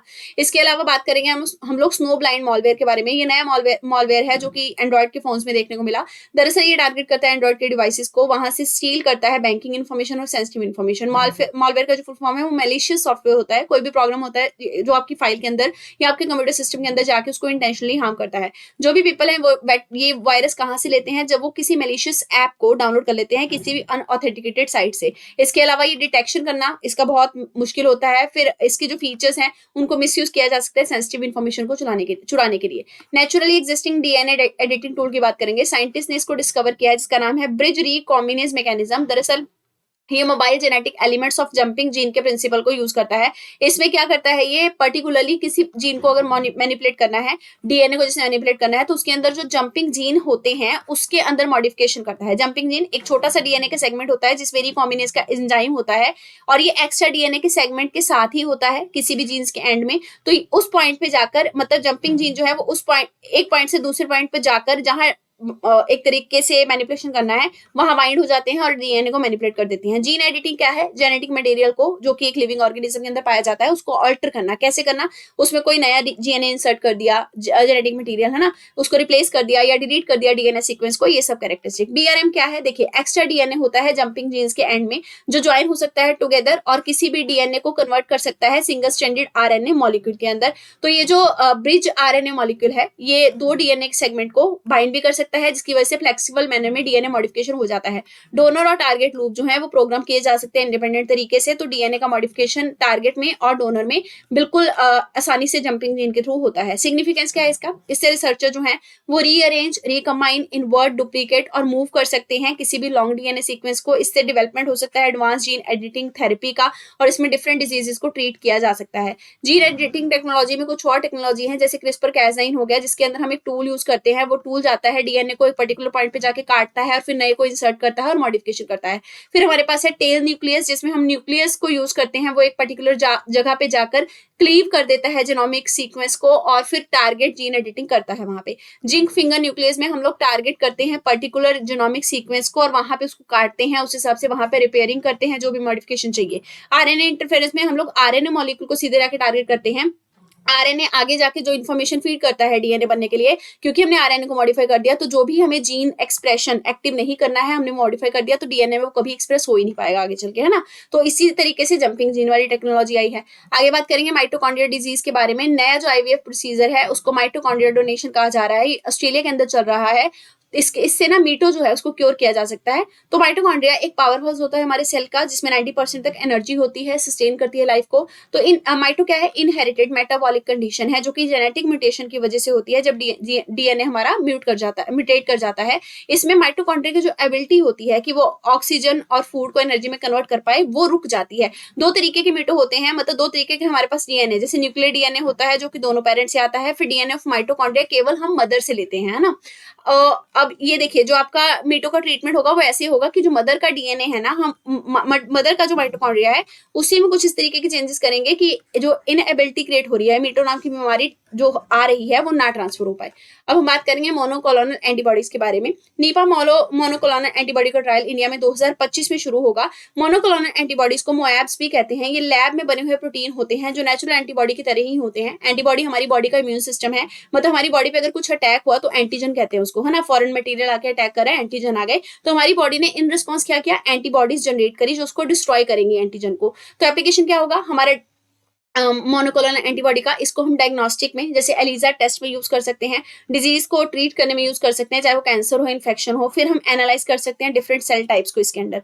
आगे बात करेंगे इलेक्ट्रोइंसेफ्लोग्राफी के बारे में। 2024 जो है वो 100th ईयर इंसेफ्लोग्राफी का सेलिब्रेट कर रहा है। दरअसल ये मेडिकल टेस्ट होता है जिसमें हम ब्रेन की इलेक्ट्रिकल एक्टिविटी को मेजर करते हैं, टेस्ट करते हैं जो हमारे न्यूरॉन्स के द्वारा जनरेट होती है। इसमें स्मॉल मेटल डिस्क जिसको इलेक्ट्रोड कहते हैं वो हमारे स्कैल्प के साथ अटैच किए जाते हैं। ब्रेन सेल जो है वो इलेक्ट्रिकल इंपल्सेस के अंदर कम्युनिकेट करते हैं और ईईजी जो है उसमें रिकॉर्डिंग होती जाती है। इससे हम एपिलेप्सी, न्यूरोलॉजिकल डिसऑर्डर जैसी बीमारियां आइडेंटिफाई कर सकते हैं। आगे बात करेंगे आदित्य L1 की, जिसने अपना पहला हेलो ऑर्बिट कंप्लीट कर लिया है। सो आदित्य L1 जो है उसको हेलो ऑर्बिट में 2024 में इंसर्ट किया गया। 178 डेज के बाद इसने एक रेवोल्यूशन जो है वो L1 पॉइंट पे कंप्लीट किया है। लैग्रेंज पॉइंट एक वो पॉइंट होता है जहां पे ग्रेविटेशनल पुल जनरेट होता है दो बड़ी बॉडीज का, जैसे एक अर्थ है एक मार्स है, मतलब दो बड़ी बॉडी। फॉर एग्जाम्पल एक पॉइंट होगा इनके बीच में जहां पे दोनों का जो पुल है वो बराबर तरीके से लग रहा होगा, और इस तरीके से लग रहा होगा कि इनका जो खुद का सेंट्रीपिटल फोर्स है जो अंदर की तरफ है और जो बाहर एक पॉइंट पे जो फोर्स लग रहा है वो बैलेंस हो जाए। ठीक है, तो ये बैलेंस हो जाता है सेंट्रीपिटल फोर्स के साथ, जिसकी वजह से इस पॉइंट पे वो सब जो ऑब्जेक्ट है L1 पॉइंट पे वो हमेशा स्टैटिक तरीके से मूव करता रहता है ना। वो ऑब्जेक्ट का ये पोजीशन जो है वो फिक्स हो जाता है दोनों के फोर्स के कारण, बैलेंसिंग के कारण। सो दो बॉडी ग्रेविटेशनल सिस्टम के लिए हमारे पास 5 लैग्रेंज पॉइंट होते हैं, L1, 2, 3, 4 एंड 5। इसमें से L4 और 5 जो है वो सबसे ज्यादा स्टेबल है। यहाँ पे देखिए जरा, ये अर्थ है, ये मून है, यहाँ पे L1 आइडेंटिफाई हुआ है जहां पे हमने आदित्य जो है वो रखा हुआ है। सन और अर्थ के बीच में कहीं पे L1 है। अब हेलो ऑर्बिट क्या है? ये एक तरीके से पीरियोडिक 3 डायमेंशनल ऑर्बिट होते हैं जो किसी ग्रेविटेशन जो अगर दो प्लैनेटरी बॉडीज के बीच में ग्रेविटेशनल पुल हो रहा है उसकी वजह से जनरेट होते हैं, साथ में स्पेसक्राफ्ट के सेंट्रीफ्यूगल फोर्स की वजह से बनते हैं। हेलो ऑर्बिट जो है वो किसी भी 3 बॉडी सिस्टम में हो सकते हैं। फॉर एग्जांपल अर्थ मून जो है, अगर वो सैटेलाइट को orbit, earth moon orbiting satellite system जो है उनके अंदर भी होगा। फिर L1 L2 L3 से ही लिंक किए जाते हैं। L1 को हमने हेलो ऑर्बिट में जो प्लेस किया उसका बेनिफिट क्या है? इसका लाइफ टाइम जो है वो इससे 5 साल का फिक्स हो गया, फ्यूल कंजम्पशन कम होगा, इसको अपना जोर कम लगाना पड़ेगा और सन को अच्छे से ऑब्जर्व किया जा सकता है। जो आपका आदित्य L1 मिशन है ये 2023 में पहला इंडियन स्पेस मिशन था जो सन की स्टडी के लिए भेजा गया। इसमें हम सन का कोरोना हो गया, सोलर इमिशन, सोलर विंड, इसको स्टडी कर रहे हैं, साथ में कोरोनल मास इजेक्शन को स्टडी कर रहे हैं। पेलोड की बात की जाए तो इसमें 7 पेलोड है, सोलर अल्ट्रावायलेट इमेजिंग सिस्टम भी है। प्लेनेटरी डिफेंस की बात करते हैं। इसरो ने हाल फिलहाल में ग्लोबल प्लेनेटरी डिफेंस सिस्टम के लिए कुछ एफर्ट लगाए हैं, जैसे कि international workshop on asteroid day 2024 के अंडर इसरो के चेयरपर्सन ने कहा था कि इसरो जो है वो एस्ट्रॉइड एपोफिस को स्टडी करेगा और 32,000 किलोमीटर ये अवे है फ्रॉम द अर्थ इन 2029। इसका ये टारगेट रखा गया है जहां पे जाकर ये सारी स्टडी करेगा और प्लेनेट की डिफेंस के लिए काम करेगा। अब एस्ट्रॉइड एपोफिस क्या है? देखिए 2004 में आइडेंटिफाई किया गया था। ये हमारे अर्थ के पास पाया जाने वाला नियर अर्थ ऑब्जेक्ट है। कहा जा रहा है कि हमारी अर्थ को इंपैक्ट कर सकता है, उसके साथ टकरा सकता है। और बहुत सारी बिलियन ऑफ कॉमेट्स और एस्ट्रॉइड हैं जो सिस्टम में एग्जिस्ट करते हैं। और कॉमेट और एस्ट्रॉइड का जो ऑर्बिट रेंज है जो धरती के पास है उसी को हम बोलते हैं नियर अर्थ ऑर्बिट। रडार का जब ऑब्जर्वेशन हुआ 2021 में, उसमें ये कहा गया कि अभी एपोफिस से हमें कोई खतरा नहीं है, मतलब लगभग सेंचुरी तक तो ये धरती के पास नहीं आ रहा। प्लेनेटरी डिफेंस क्या हुआ कि हम अपने प्लेनेट को डिफेंस करने की कोशिश कर रहे हैं और इसके लिए हम लोग नियर अर्थ ऑब्जेक्ट को हमेशा मॉनिटर करते रहते हैं, मल्टीपल स्ट्रेटेजीज फॉलो करते हैं, जैसे उनको डिटेक्ट करना, ट्रैक करना। नीड क्या है इसकी? मतलब नियर अर्थ ऑर्बिट जो है, नियर अर्थ जो ऑब्जेक्ट है वो हो सकता है धरती के ऑर्बिट में आकर कभी इंटरसेक्ट करें, कभी इंटरवीन करें साइज और स्पीड एंगल की वजह से, जिसकी वजह से धरती पे सुनामी, अर्थक्वेक और फायर जैसी कंडीशन हो सकती है। तो इसलिए हमें इनको स्टडी करते रहना पड़ता है। ग्लोबल प्लेनेटरी डिफेंस एफर्ट में नासा का एक डार्ट है, डबल एस्ट्रॉइड रीडायरेक्शन टेस्ट। मतलब अगर एस्ट्रॉइड आ रहा है धरती की तरफ तो उसको डार्ट यानी कि उसकी डायरेक्शन को बदल दिया जाता है, उसका टेस्ट किया जाता है। फिर आपका ऑसिरिस एपेक्स है, इसमें सक्सेसफुली जब मिशन को कंप्लीट किया गया, एस्ट्रॉइड बेनू पे पहले ये मिशन भेजा गया था, तब नासा का ऑसिरिस एरेक्स जो है उसको भेजा गया एपोफिस को स्टडी करने के लिए, उसका नाम रख दिया गया Osiris Apex. International asteroid warning network 2013 में आपका आया था, जिसमें group of organisation international level पे डिटेक्शन करती हैं नियर अर्थ ऑब्जेक्ट्स का। और फिर कोऑर्डिनेशन सेंटर भी यूरोपीय स्पेस एजेंसी के द्वारा बनाया गया है। नेक्स्ट बात करेंगे मार्स ओडिसी ऑर्बिटर के बारे में। रिसेंटली मार्स का जो ओडिसी ऑर्बिटर है उन्होंने कैप्चर किया है सबसे बड़ा वॉल्केनो हमारे सोलर सिस्टम में, जिसका नाम है ओलंपस मोन और ये मार्स पे लोकेटेड है। ये जो आपका मार्स ओडिसी है ये 2001 में लॉन्च हुआ था। ये लॉन्गेस्ट कॉन्टिन्यूअली एक्टिव ऑर्बिटल मिशन है। ये पहला स्पेसक्राफ्ट है जिसने की global map of chemical element जो है उसके ऊपर काम किया और मार्शियन सरफेस पे जो मिनरल बनाए गए हैं उसका मैप तैयार किया। ऑब्जेक्टिव क्या है? हम लोग हाइड्रोजन के अबंडेंस को वहां चेक कर रहे हैं, हाई स्पेशियल रेजोल्यूशन इमेजेस जो है मिनरल्स की वहां से लेके आ रहे हैं, और मार्स का जो सरफेस है उसकी रेडिएशन, उसके ऊपर एनवायरमेंट का इम्पैक्ट, वो सब स्टडी कर रहे हैं। लूनर केव की बात करेंगे। रिसर्चर ने एविडेंस पाया है कि अंडरग्राउंड केव मून के अंदर है जो कि उसके सरफेस से एक्सेसिबल है। ये केव जो है ये सी ऑफ ट्रैंक्विलिटी पे रिकॉर्ड की गई है जो कि लूनर सरफेस में एक बेसाल्टिक प्लेन है। लूनर केव क्या है? मतलब मून के ऊपर बनी हुई केव है ना। ये अंडरग्राउंड पैसेज वे है। कहा जा रहा है कि ये वॉल्केनिक प्रोसेस के कारण शायद वहां बना है। इस डिस्कवरी से हमें ये पता लगता है कि मून के ऊपर वॉल्केनिज्म का इफेक्ट हुआ था, उसमें एवोल्यूशन भी हुआ। ये केव हो सकता है फ्यूचर में एस्ट्रोनॉट को शेल्टर भी दे पाए। बात करेंगे स्मॉल मॉड्यूलर रिएक्टर्स के बारे में। बजट 2024-25 में सेंटर ने अनाउंस किया है कि वो प्राइवेट सेक्टर के साथ मिलकर भारत स्मॉल रिएक्टर बनाएगी। ये अनाउंसमेंट इंडिया की न्यूक्लियर पॉलिसी में एक मेजर शिफ्ट होगा। एटॉमिक एनर्जी एक्ट 1962 में प्राइवेट सेक्टर को कभी भी न्यूक्लियर एनर्जी जनरेशन में शामिल नहीं किया गया था, लेकिन अब किया जाएगा। तो बेसिकली इसमें स्मॉल मॉड्यूलर रिएक्टर जो है वो डेवलप किए जाएंगे। जो आपके स्मॉल मॉड्यूलर रिएक्टर होते हैं ये एक्चुअल में नया कॉन्सेप्ट है और इसमें फैक्ट्री मेड इजी असेंबली होती है। साथ में जो आपके प्रेशराइज्ड हैवी वाटर रिएक्टर वगैरह होते हैं, इन टेक्नोलॉजी के कंपैरिजन में इसका फ्यूचर अब ज्यादा है। हो सकता है न्यूक्लियर एनर्जी जो है हमारी इंडिया की वो इससे और ज्यादा बेटर मैनर में हो सके, हम न्यूक्लियर एनर्जी की तरफ और ज्यादा खुद को चीजों को अचीव करवा पाए। टाइप ऑफ रिएक्टर में लार्ज कन्वेंशनल रिएक्टर होते हैं जो 700+ MW प्रोड्यूस करते हैं। स्मॉल मॉड्यूलर जो होते हैं वो 300 मेगावाट तक होते हैं, माइक्रो वाले आपके 10 मेगावाट तक होते हैं। स्मॉल मॉड्यूलर रिएक्टर की बात करेंगे। ये एडवांस्ड न्यूक्लियर रिएक्टर हैं जिनकी power capacity 300 MW per unit होती है। मोर देन 80 SMR डिजाइन और कॉन्सेप्ट ग्लोबल में एग्जिस्ट करते हैं। और सिग्निफिकेंस क्या है? फ्यूल रिक्वायरमेंट इसमें बहुत कम चाहिए होता है और रिफिलिंग ज्यादा नहीं करनी होती। 3 से 7 साल में मतलब जो है वो हमें करनी होती है, जबकि जनरल वाले जो नॉर्मल रिएक्टर हैं उनमें 1 से 2 साल में रिफिलिंग की जरूरत पड़ती है। ये कंस्ट्रक्शन टाइम भी कम लेते हैं, ठीक है, और इसके अलावा सिग्निफिकेंटली ये अनसेफ नहीं होते ज्यादा, क्योंकि रेडियो एक्टिविटी ज्यादा ये रिलीज नहीं करते इन्वायरमेंट के अंदर। आगे बात करेंगे टोकामाक फ्यूजन रिएक्टर की। चाइना ने वर्ल्ड का सबसे पहला high temperature superconducting tokamak device जो है वो HH70 डेवलप किया है। प्रीवियसली यूरोपियन यूनियन और जापान जो है उन्होंने JT60 ऐसे जो था वर्ल्ड का सबसे बड़ा एडवांस टोकामाक फ्यूजन जो है वो जापान में बनाया था। इसके अलावा इंटरनेशनल थर्मोन्यूक्लियर एक्सपेरिमेंटल रिएक्टर जो है वो भी वर्ल्ड लेवल पे बन रहा है। टोकामाक एक मशीन होती है जो थर्मोन्यूक्लियर फ्यूजन को कंट्रोल मैनर में करती है। और न्यूक्लियर फ्यूजन क्या है, जिसमें 2 लाइट एटॉमिक न्यूक्लियर को कंबाइन करके एक बड़ा हैवियर न्यूक्लियर बनाया जाता है, जिससे एनर्जी का जो प्रोडक्शन है वो होता है। न्यूक्लियर फ्यूजन में क्या होता है, जो आपका बड़ा वाला न्यूक्लियर एटम होता है उसको तोड़ के छोटे छोटे बनाए जाते हैं, जिसमें न्यूक्लियर एनर्जी रिलीज होती है। जो फ्यूजन रिएक्टर है वो मैक्सिमम लेवल पे ड्यूट्रियम और ट्राइटियम का क्या करते हैं, मिक्सचर यूज करते हैं। ये हाइड्रोजन एटम के ही आइसोटॉप है। ITER की बात करेंगे। ITER ग्लोबल साइंटिफिक पार्टनरशिप है, जिसमें China, Europe, Japan, India, Republic of Korea, Russia, USA जो है वो शामिल है। इसमें फ्रांस अभी भी कंस्ट्रक्शन कर रहा है। ऑब्जेक्टिव क्या है कि हम लोग फ्यूजन के थ्रू एनर्जी को प्रोड्यूस कर सकते हैं। ये सबसे बड़ा टोकामाक डिवाइस होगा जिसमें मैग्नेटिक कन्फाइनमेंट को हम यूज कर सकते हैं फ्यूजन एनर्जी जनरेट करने के लिए। हाई फ्यूजन पावर गेन रहेगा, इसमें 10 फोल्ड रिटर्न मिलेगा हमें। और करंट लेवल पे हमारे पास मतलब जो रिटर्न आता है वो 0.67 है, और हमें मोर देन 10 इस रिटर्न को लेके आना है। ITER इंडिया की बात करें तो इंडिया ने इस प्रोजेक्ट को 2005 में ज्वाइन किया था। ये एक एम्पावर्ड प्रोजेक्ट है जिसमें इंडिया का इंस्टीट्यूट फॉर प्लाज्मा रिसर्च जो है वो भी शामिल है। ये इंडिया के लिए बहुत अच्छा पैकेज है, जिसमें इंडिया जो है वो क्रायोजेनिक सिस्टम को अपने एडवांस कर सकता है, क्योंकि इंडिया उनको हेल्प प्रोवाइड कर रहा है। इसके अलावा इंडिया क्रोलिंग वाटर सिस्टम जो है वो उसकी उस पैकेजेस को मिनिस्ट्री ऑफ डिफेंस के द्वारा एक स्टार्टअप फंड किया जा रहा है under innovation for defence excellence, जिससे लाइफाई टेक्नोलॉजी को इंडियन डिफेंस सेक्टर में सिक्योर किया जाएगा और नेवी में भी इसको फोकस किया जाएगा। आईडेक्स जो है वो एक्चुअल में इनोवेशन और टेक्नोलॉजी को डिफेंस में लेके आता है। ये डिफेंस इनोवेशन ऑर्गेनाइजेशन के द्वारा मैनेज किया जाता है, जो मिनिस्ट्री ऑफ डिफेंस के अंडर आती है। लाइफाई यानी लाइट फाइडेलिटी की टेक्नोलॉजी, ये बाई डायरेक्शनल वायरलेस सिस्टम है जिसमें जो विजिबल लाइट होती है उसको कम्युनिकेशन के लिए यूज किया जाता है। जैसे वाईफाई होता है उसमें रेडियो वेव्स के थ्रू कम्युनिकेशन होता है, ऐसे लाइफाई में लाइट के थ्रू होता है। ट्रांसमिट करती है data with the help of light emitting diode. Working की अगर बात की जाए तो इसमें एलईडी जो ट्रांसमीटर होते हैं वो ऑन और ऑफ होते हैं, जिसकी वजह से डाटा ट्रांसमिशन होता है। ये बाइनरी कोड के फॉर्म में होता है। स्विचिंग ऑन का मतलब 1 ट्रांसमिट हो रहा है, स्विचिंग ऑफ का मतलब लॉजिकली जीरो है। एप्लीकेशन की बात की जाए तो एयरक्राफ्ट में, हॉस्पिटल में, पावर प्लांट में इसका यूज होता है। ये रही आपकी लाइफाई टेक्नोलॉजी। तो यहाँ आप ध्यान से देख सकते हैं एक एलईडी लैंप है, उसके नीचे फोटो डिटेक्टर लगा हुआ है। तो एक तरीके से समझिए कि फोटो डिटेक्टर से ऐप डाटा जो है वो रिसीव होगा, फिर एम्पलीफाई होगा, प्रोसेस होकर आपकी स्क्रीन पे नजर आएगा। तो ये जो आपका एलईडी लैंप है इसके ऊपर यहाँ से इंटरनेट का कनेक्शन जो है वो ऐसे आ रहा है और लाइट के थ्रू ही जनरेट होके आपको ट्रांसमिट हो रहा है।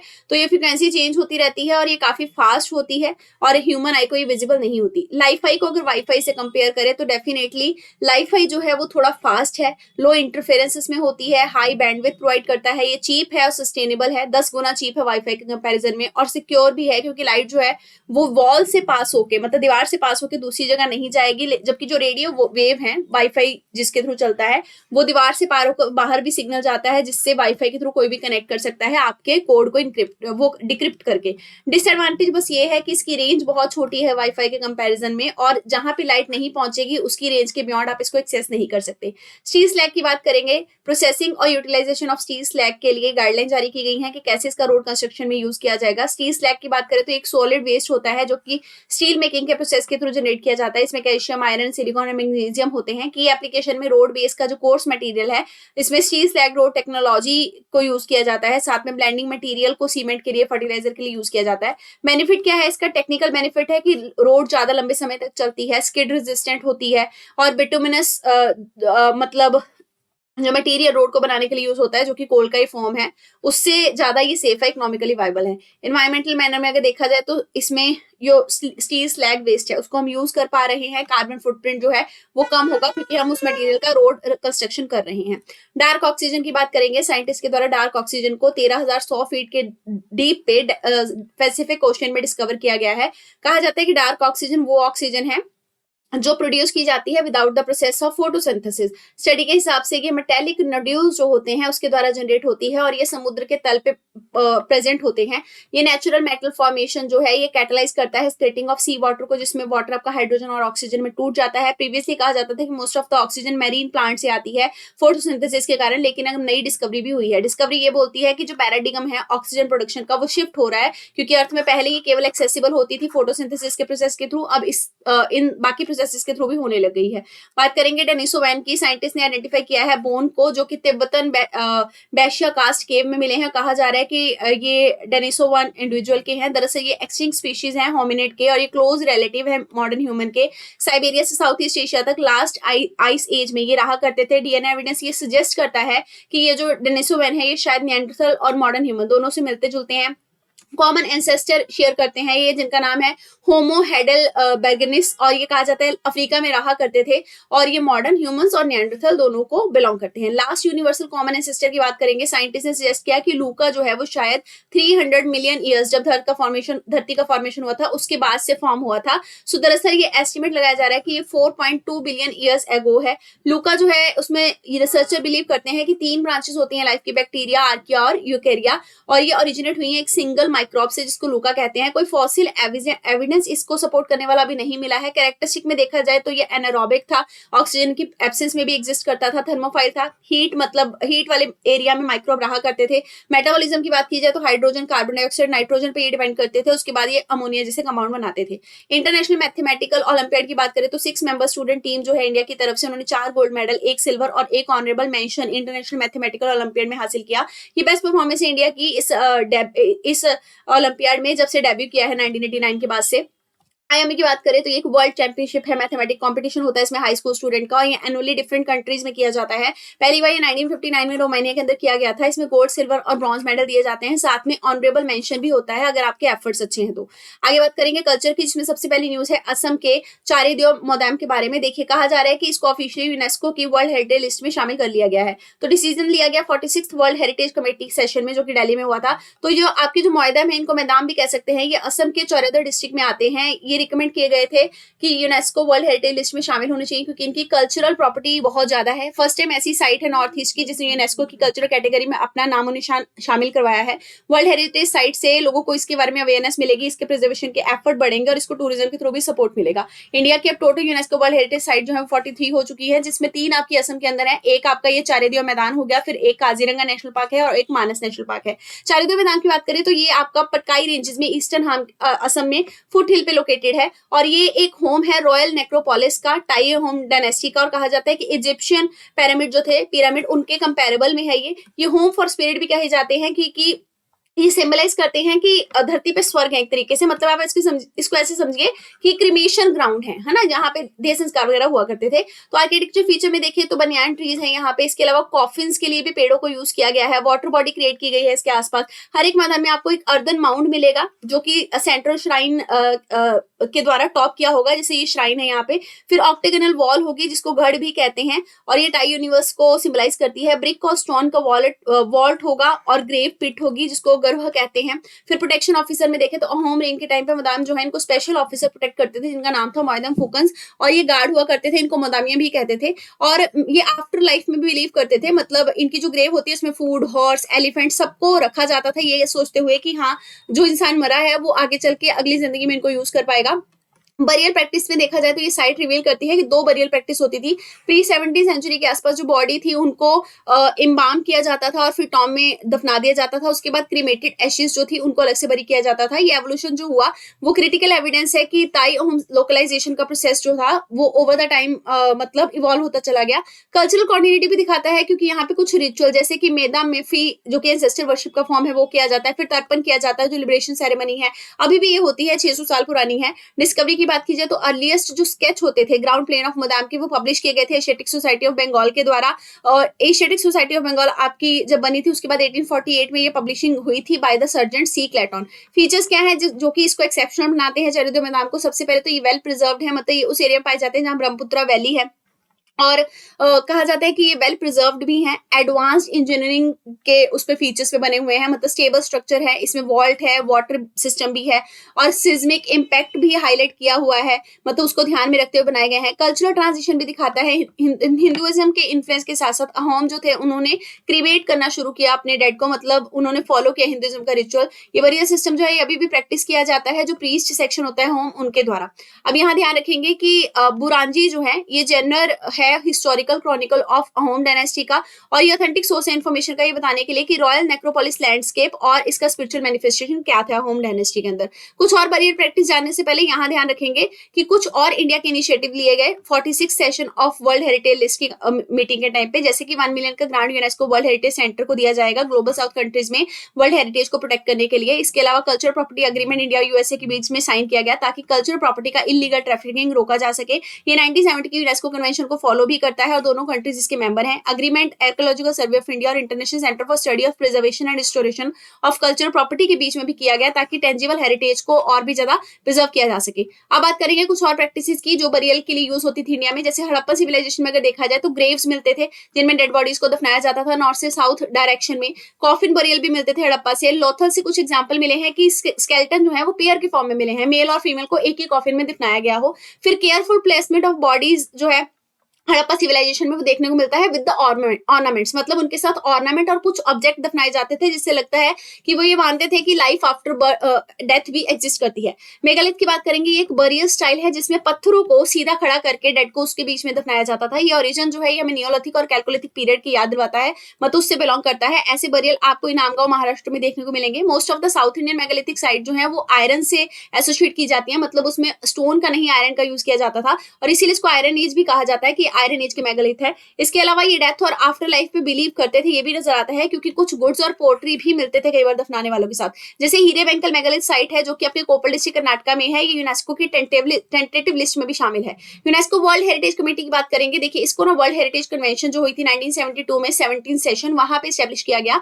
5C पे वर्क करती है, क्रेडिबिलिटी करना, कंजर्वेशन करना साइट्स की, कैपेसिटी बिल्डिंग करना, कम्युनिकेशन करना और कम्युनिटीज का साथ लेना। की रोल्स क्या है, दरअसल ये प्रॉपर्टी को वर्ल्ड हेरिटेज लिस्ट में शामिल करना है कि नहीं उसके लिए फाइनल वर्डिक्ट देती है। फिर वर्ल्ड हेरिटेज फंड को यूज भी करती है। जो स्टेट ऑफ कंजर्वेशन है उसकी रिपोर्ट को तैयार करती है रिगार्डिंग द डिफरेंट प्रॉपर्टीज। फिर ये एक्चुअल में डिसाइड करती है कि वर्ल्ड हेरिटेज कौन सी साइट है जो कि डेंजर के अंदर है। फिर bureau of world heritage committee जो है उसका भी ये पार्ट है। मेंबर्स की बात की जाए तो इसमें 21 स्टेट पार्टीज हैं कन्वेंशन के। जनरल असेंबली में 6-7 मेंबर रहते हैं। इंडिया इसका मेंबर 2021 से 25 के बीच में है। अब इक्रोम की बात की जाए तो इसके पार्टनर है इक्रोम जो कि इंटरनेशनल ऑर्गेनाइजेशन है जो कंजर्वेशन के लिए काम करती है कल्चरल हेरिटेज में।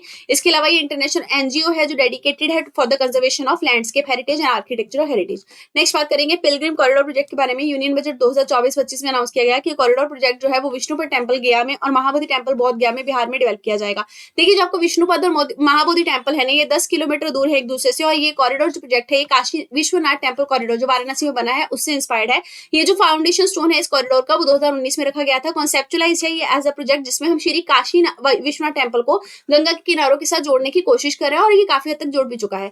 पिलग्रिम कॉरिडोर प्रोजेक्ट कौन से हैं, ये वो है जिसमें लार्ज लेवल पे इंफ्रास्ट्रक्चर को डेवलप किया जाता है, खास करके रिलीजियस साइट को रेनोवेट और रिस्टोर करने के लिए, आसपास के रिलीजियस प्लेसेस के साथ कनेक्ट करने के लिए, ताकि वर्ल्ड क्लास पिलग्रिमेज और टूरिस्ट डेस्टिनेशन डेवलप की जा सके। अब इस प्रोजेक्ट के फीचर्स क्या है, सबसे पहले तो प्रिजर्वेशन और रिस्टोरेशन करना। जैसे काशी विश्वनाथ कॉरिडोर है उसके एरिया को हम एक्सपेंड करने की कोशिश कर रहे हैं अराउंड द टेम्पल, और छोटे छोटे टेम्पल को स्टोर कर रहे हैं जैसे शीतला माता टेम्पल हो गया, श्री राम टेम्पल हो गया, श्री गंगेश्वर महादेव टेम्पल हो गया।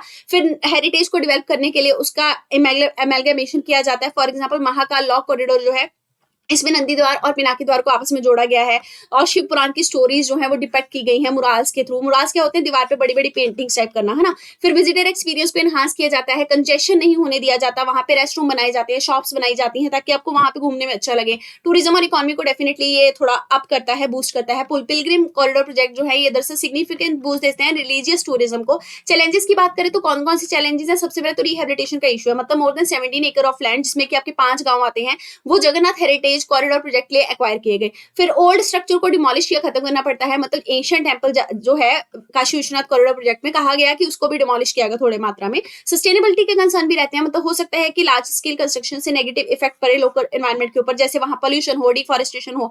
लार्ज स्केल टूरिज्म जो है वो हो सकता है कार्बन फुटप्रिंट को भी आगे चल के बढ़ावा दे। तो देखिए इंडिया के कुछ मेजर पिलग्रिम कॉरिडोर प्रोजेक्ट हैं, जैसे करतारपुर साहिब कॉरिडोर हो गया, फिर आपका रामराज लोक हो गया ओरछा के अंदर, फिर काशी विश्वनाथ कॉरिडोर हो गया, मां कामाख्या देवी दिव्या परियोजना जो असम में होगा, फिर हनुमान लॉ कॉरिडोर हो गया, श्री जगन्नाथ हेरिटेज कॉरिडोर हो गया, महाकाल लॉ कॉरिडोर हो गया, और बांकी बिहारी कॉरिडोर जो मथुरा वृंदावन में बनाया जाएगा। कुछ और इनिशिएटिव है कल्चर और हेरिटेज कंजर्वेशन के लिए, जैसे प्रसाद स्कीम लाई गई थी, जिसमें हम पिलग्रिमेज साइट जो है उनको आइडेंटिफाई करेंगे, फिर उनको और ज्यादा डेवलप करेंगे टूरिज्म को एनरिच करने के लिए।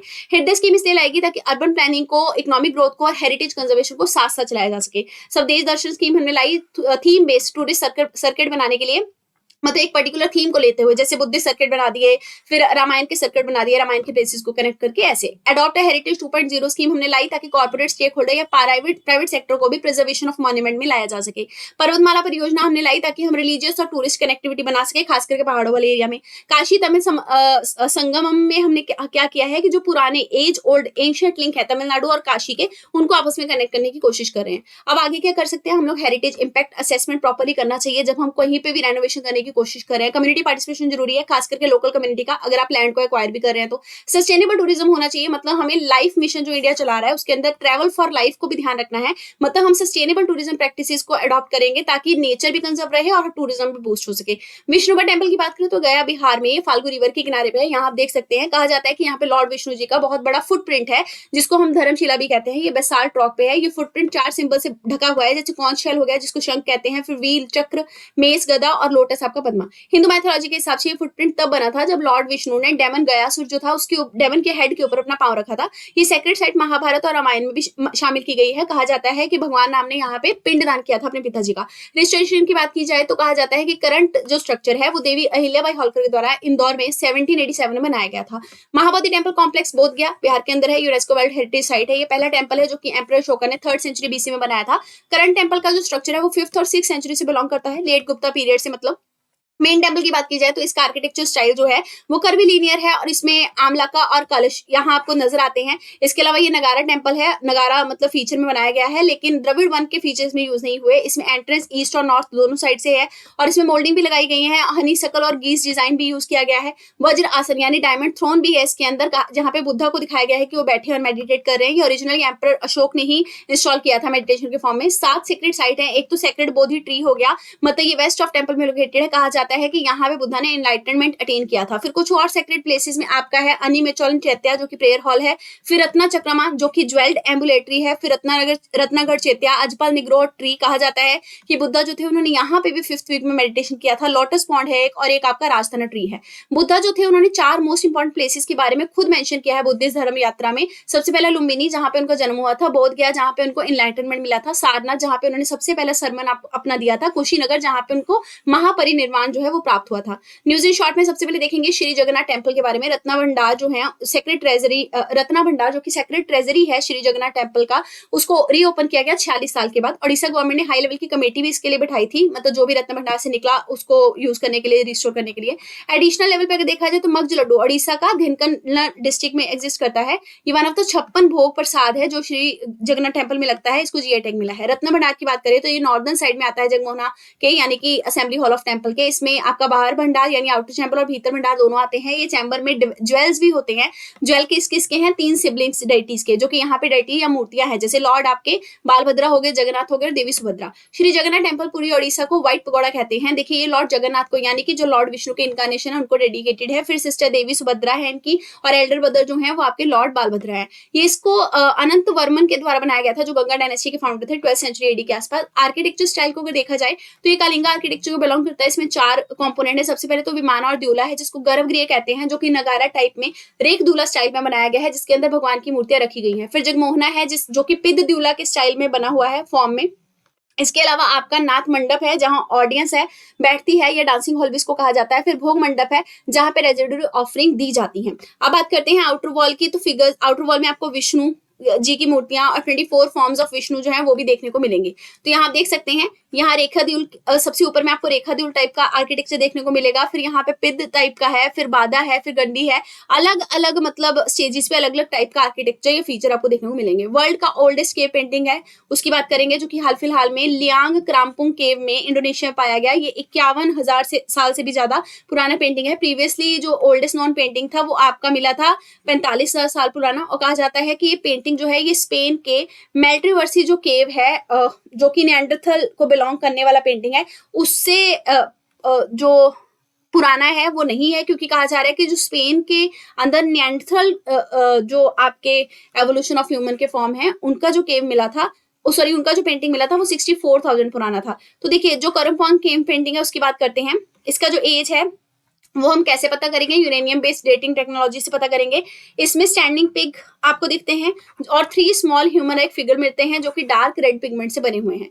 अब बात करेंगे आप पता नहीं ट्राइब के बारे में। Researchers from zoological survey of India ने एक नया स्पीशीज जो है फॉरेस्ट ड्वेलिंग हॉर्न्ड फ्रॉग का तल्ले वाइल्ड लाइफ सेंचुरी में वो आइडेंटिफाई किया। तल्ले wild life sanctuary Arunachal Pradesh के अंदर है और अपतानी कम्युनिटी के नाम पे इसका नाम रखा गया है। अपतानी ट्राइब जो है वो आपकी जीरो वैली में रहती है और कहा जाता है कि ये ना इफेक्टिव ट्रेडिशनल विलेज काउंसिल, जिसको हम बुलियान कहते हैं, उसके लिए जानी जाती है। ये रीजन ऑफ ट्राइब को यूनेस्को की टेंटेटिव लिस्ट में भी शामिल किया गया है, जहां पे मैन और एनवायरनमेंट मिलकर रहते हैं। या इनके मेजर फेस्टिवल में द्री और म्योक आते हैं। डांस में अगर देखा जाए तो प्री डांस और दमिंदा आते हैं। अब बात करेंगे माशो पिरो की, यानी कि मिस्टीरियस ट्राइब की। रिसेंटली अनकॉन्टेक्टेड इंडिजिनस माशो पिरो ट्राइब जो है उसको पेरू में आइडेंटिफाई किया गया। ये ट्राइब जो है कहा जाता है 750 से ज्यादा इनका काउंट है और ये लार्जेस्ट अनकॉन्टेक्टेड ट्राइब है जो अमेजोन के फॉरेस्ट में पाई जाती है। ये नोमैडिक हंटर गैदरर है और कॉन्टेक्ट जो है इनके साथ वो प्रोहिबिट किया गया है ताकि डिजीज जो है पॉपुलेशन में स्प्रेड ना हो पाए। इसके अलावा माद्रे दे दियोस टेरिटोरियल रिजर्व जो है वो 2002 में यहाँ पे नोटिफाई किया गया ताकि इस ट्राइब को प्रोटेक्ट किया जा सके। इंडियन न्यूज़पेपर सोसाइटी की बात करेंगे तो प्राइम मिनिस्टर ने हाल फिलहाल में इंडियन न्यूज़पेपर सोसाइटी के टावर को मुंबई में इनॉग्रेट किया। इसका ओरिजिन अगर देखा जाए तो 1927 में ये बनाया गया था। इसको इंडियन और ईस्टर्न न्यूज़पेपर सोसाइटी के तौर पे 1939 में दोबारा एस्टैब्लिश किया गया। मिस्टर आर्थर मुरे जो है वो स्टेट्समैन थे जो कि पहले प्रेसिडेंट बने इसके। इसका ऑब्जेक्टिव था एक सेंट्रल ऑर्गेनाइजेशन के तौर पर प्रेस ऑफ इंडिया के लिए काम करना और किसी भी कंट्री जो कोई भी कंट्री जो है एशिया का उसके लिए भी काम करना। इसके मेंबर्स में ऑनर्स आते हैं, पब्लिशर्स आते हैं। अगर देखा जाए तो इंडिपेंडेंट बॉडी है जो कि फिगर्स ऑफ न्यूज़पेपर को सर्कुलेट करती है, ऑथेंटिकेट करती है और पीरियडिकल्स को भी ऑथेंटिकेट करती है और ये फ्रीडम ऑफ प्रेस को इंडिया में फ्रीडम ऑफ प्रेस को प्रमोट भी करती है। 1 सेकेंड।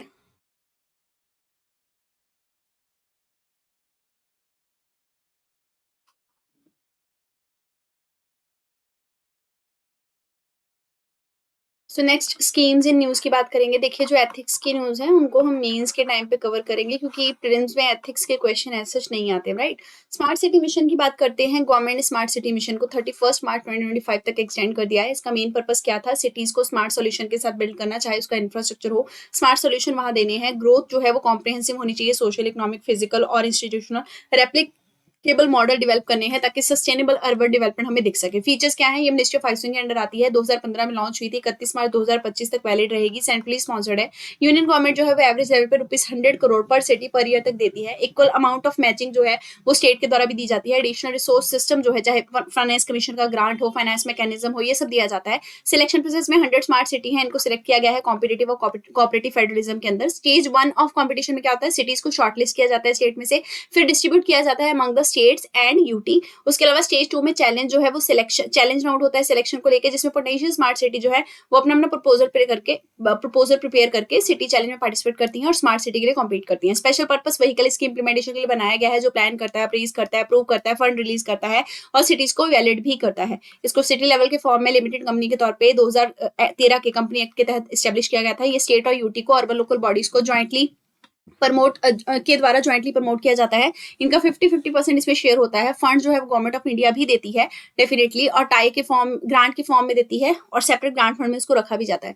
स्ट्रेटजी की बात की जाए तो 3 मॉडल एरिया बेस्ड डेवलपमेंट के यहाँ पे यूज किए गए हैं। एक रेट्रोफिटिंग हो गया जिसमें सिटी को इंप्रूव करना है, रीडेवलपमेंट सिटी को रिन्यू करना, ग्रीनफील्ड सिटी को एक्सटेंशन में लेके जाना, फिर बाकी स्कीम के साथ भी इसको कन्वर्ज किया गया है, चाहे अमृत हो, स्वच्छ भारत मिशन हो, national heritage city development scheme हो। Integrated command and control centre में देखें तो 100 स्मार्ट मतलब ऐसे 100 सिटीज में ऐसे जो स्मार्ट कंट्रोल सेंटर वो लगाए गए हैं evidence based policy decision making के लिए, और सेवरल ऑनलाइन सर्विसेज यहाँ पे सिटीजन्स को प्रोवाइड की जाती हैं। 6 फंडामेंटल क्राइटेरिया होते हैं। कम्युनिटी एट द कोर, मतलब कम्युनिटी को पार्टिसिपेट करवाना प्लानिंग के अंदर, मोर फ्रॉम लेस मतलब ज्यादा आउटकम जनरेट करना लेस रिसोर्सेज के साथ, कोऑपरेटिव और कॉम्पिटिटिव फेडरलिज्म डिफरेंट स्टेट्स के अंदर लेके आना ताकि वो कम्पीट करे स्मार्ट सिटीज के लिए, इनोवेशन और सस्टेनेबिलिटी सिटीज के लिए लेके आना, टेक्नोलॉजी को यूज करना as a means not as a goal, मतलब टेक्नोलॉजी के थ्रू और ज्यादा अच्छी सिटीज को डेवलप करना, सेक्टोरियल और फाइनेंशियल कन्वर्जेंस करना।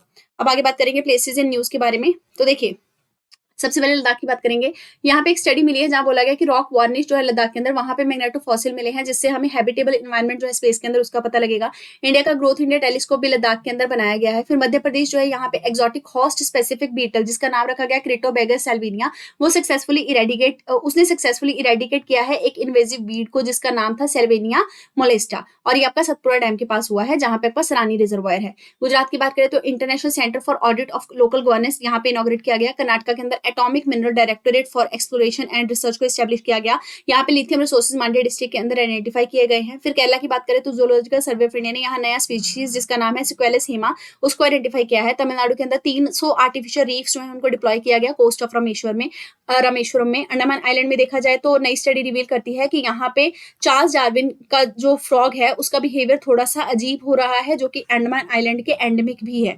अब बात करेंगे छत्तीसगढ़ की, यहाँ पे गेवड़ा और कुशमुंडा कोल माइन जो है उन्होंने सेकंड और फोर्थ सपोर्ट हासिल किया है प्लेस में, किसमें, वर्ल्ड के 10 लार्जेस्ट कोल माइन में, और ये रिपोर्ट रिलीज की है worldatlas.com ने। वेस्ट बंगाल में यूनियन मिनिस्टर के द्वारा नेशनल लैंडस्केप फोरकास्टिंग सेंटर जो है वो कोलकाता में इनॉग्रेट किया गया। असम के अंदर चारों धाम जो है वो यूनेस्को की वर्ल्ड हेरिटेज लिस्ट में 43rd साइट बनी है। अरुणाचल प्रदेश में नए प्लांट स्पीशीज जिसका नाम है फ्लोगैंथस सुंदकेश्वरी और साथ इसको ईटानगर वाइल्ड लाइफ सेंचुरी में डिस्कवर किया गया। साथ में इन्होंने नया स्पीशीज जो कि फॉरेस्ट ड्वेलिंग हॉर्न फ्रॉग है जिसको तल्ले वाइल्ड लाइफ सेंचुरी में भी डिस्कवर किया गया।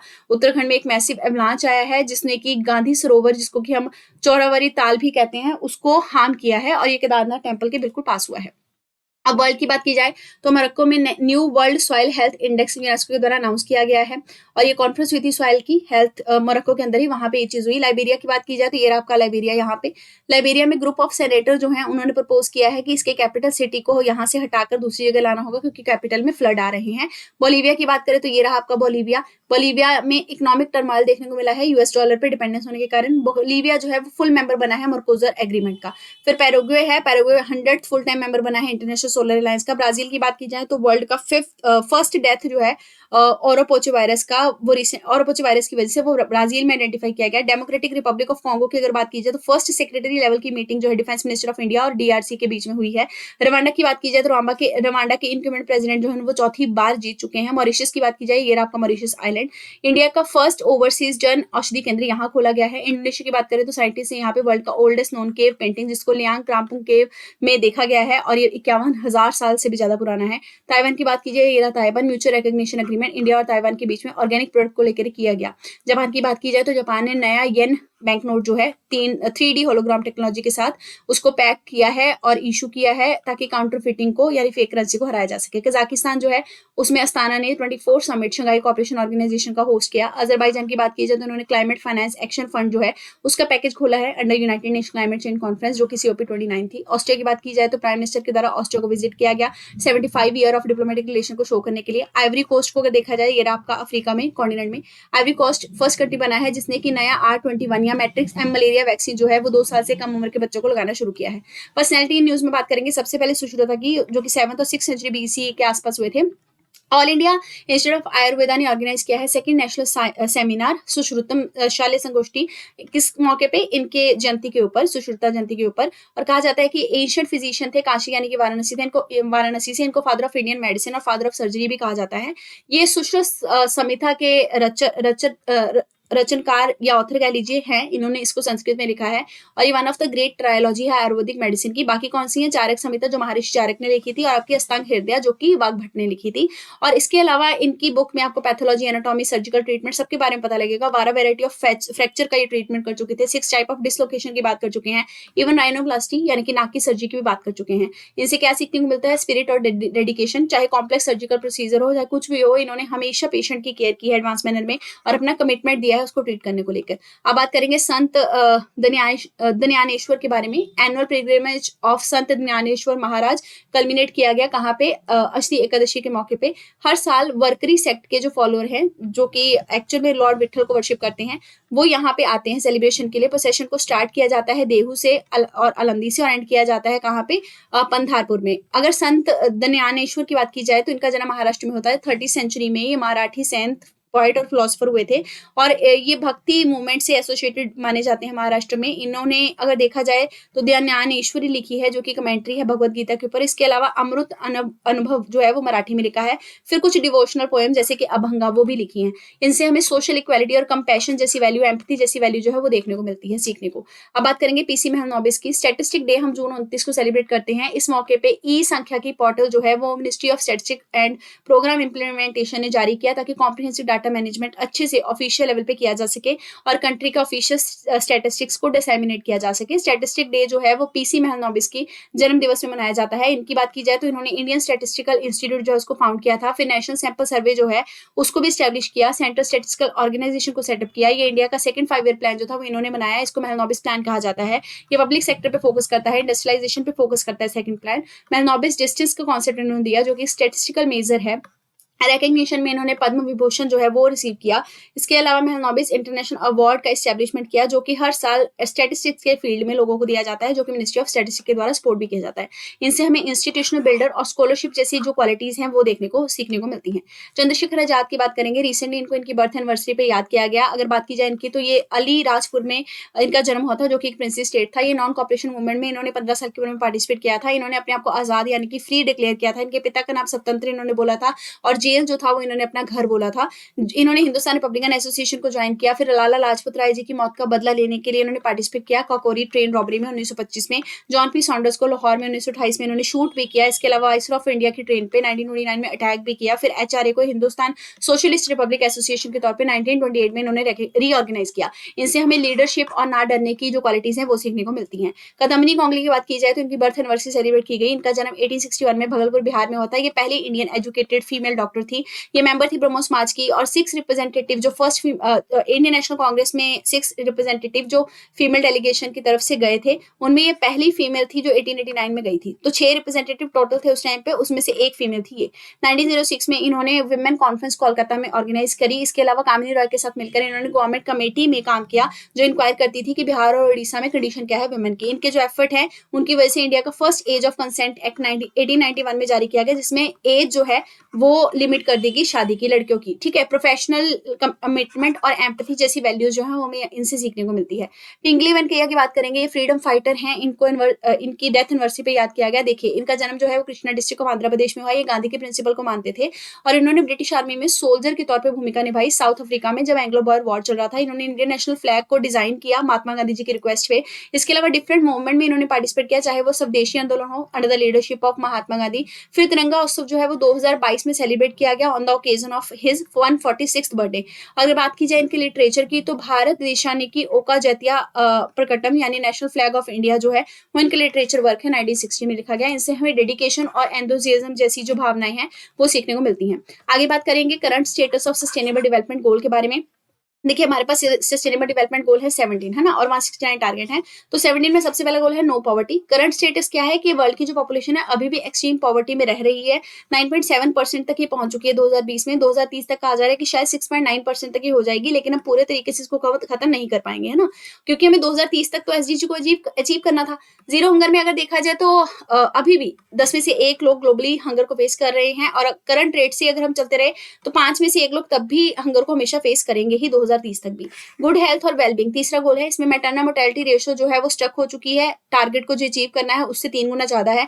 अंडर 5 डेथ जो है वो भी अभी काफी हाई है। Half of the world population से भी ज्यादा हेल्थ सर्विसेज अभी भी अचीव नहीं कर पाई है, उनको हम सर्विसेज दे नहीं पाए हैं। क्वालिटी एजुकेशन में केवल 58% स्टूडेंट ही हैं जो कि अभी तक रीड कर सकते हैं मिनिमम प्रोफिशिएंसी के साथ। 2019 तक हमने ये डाटा अचीव किया है।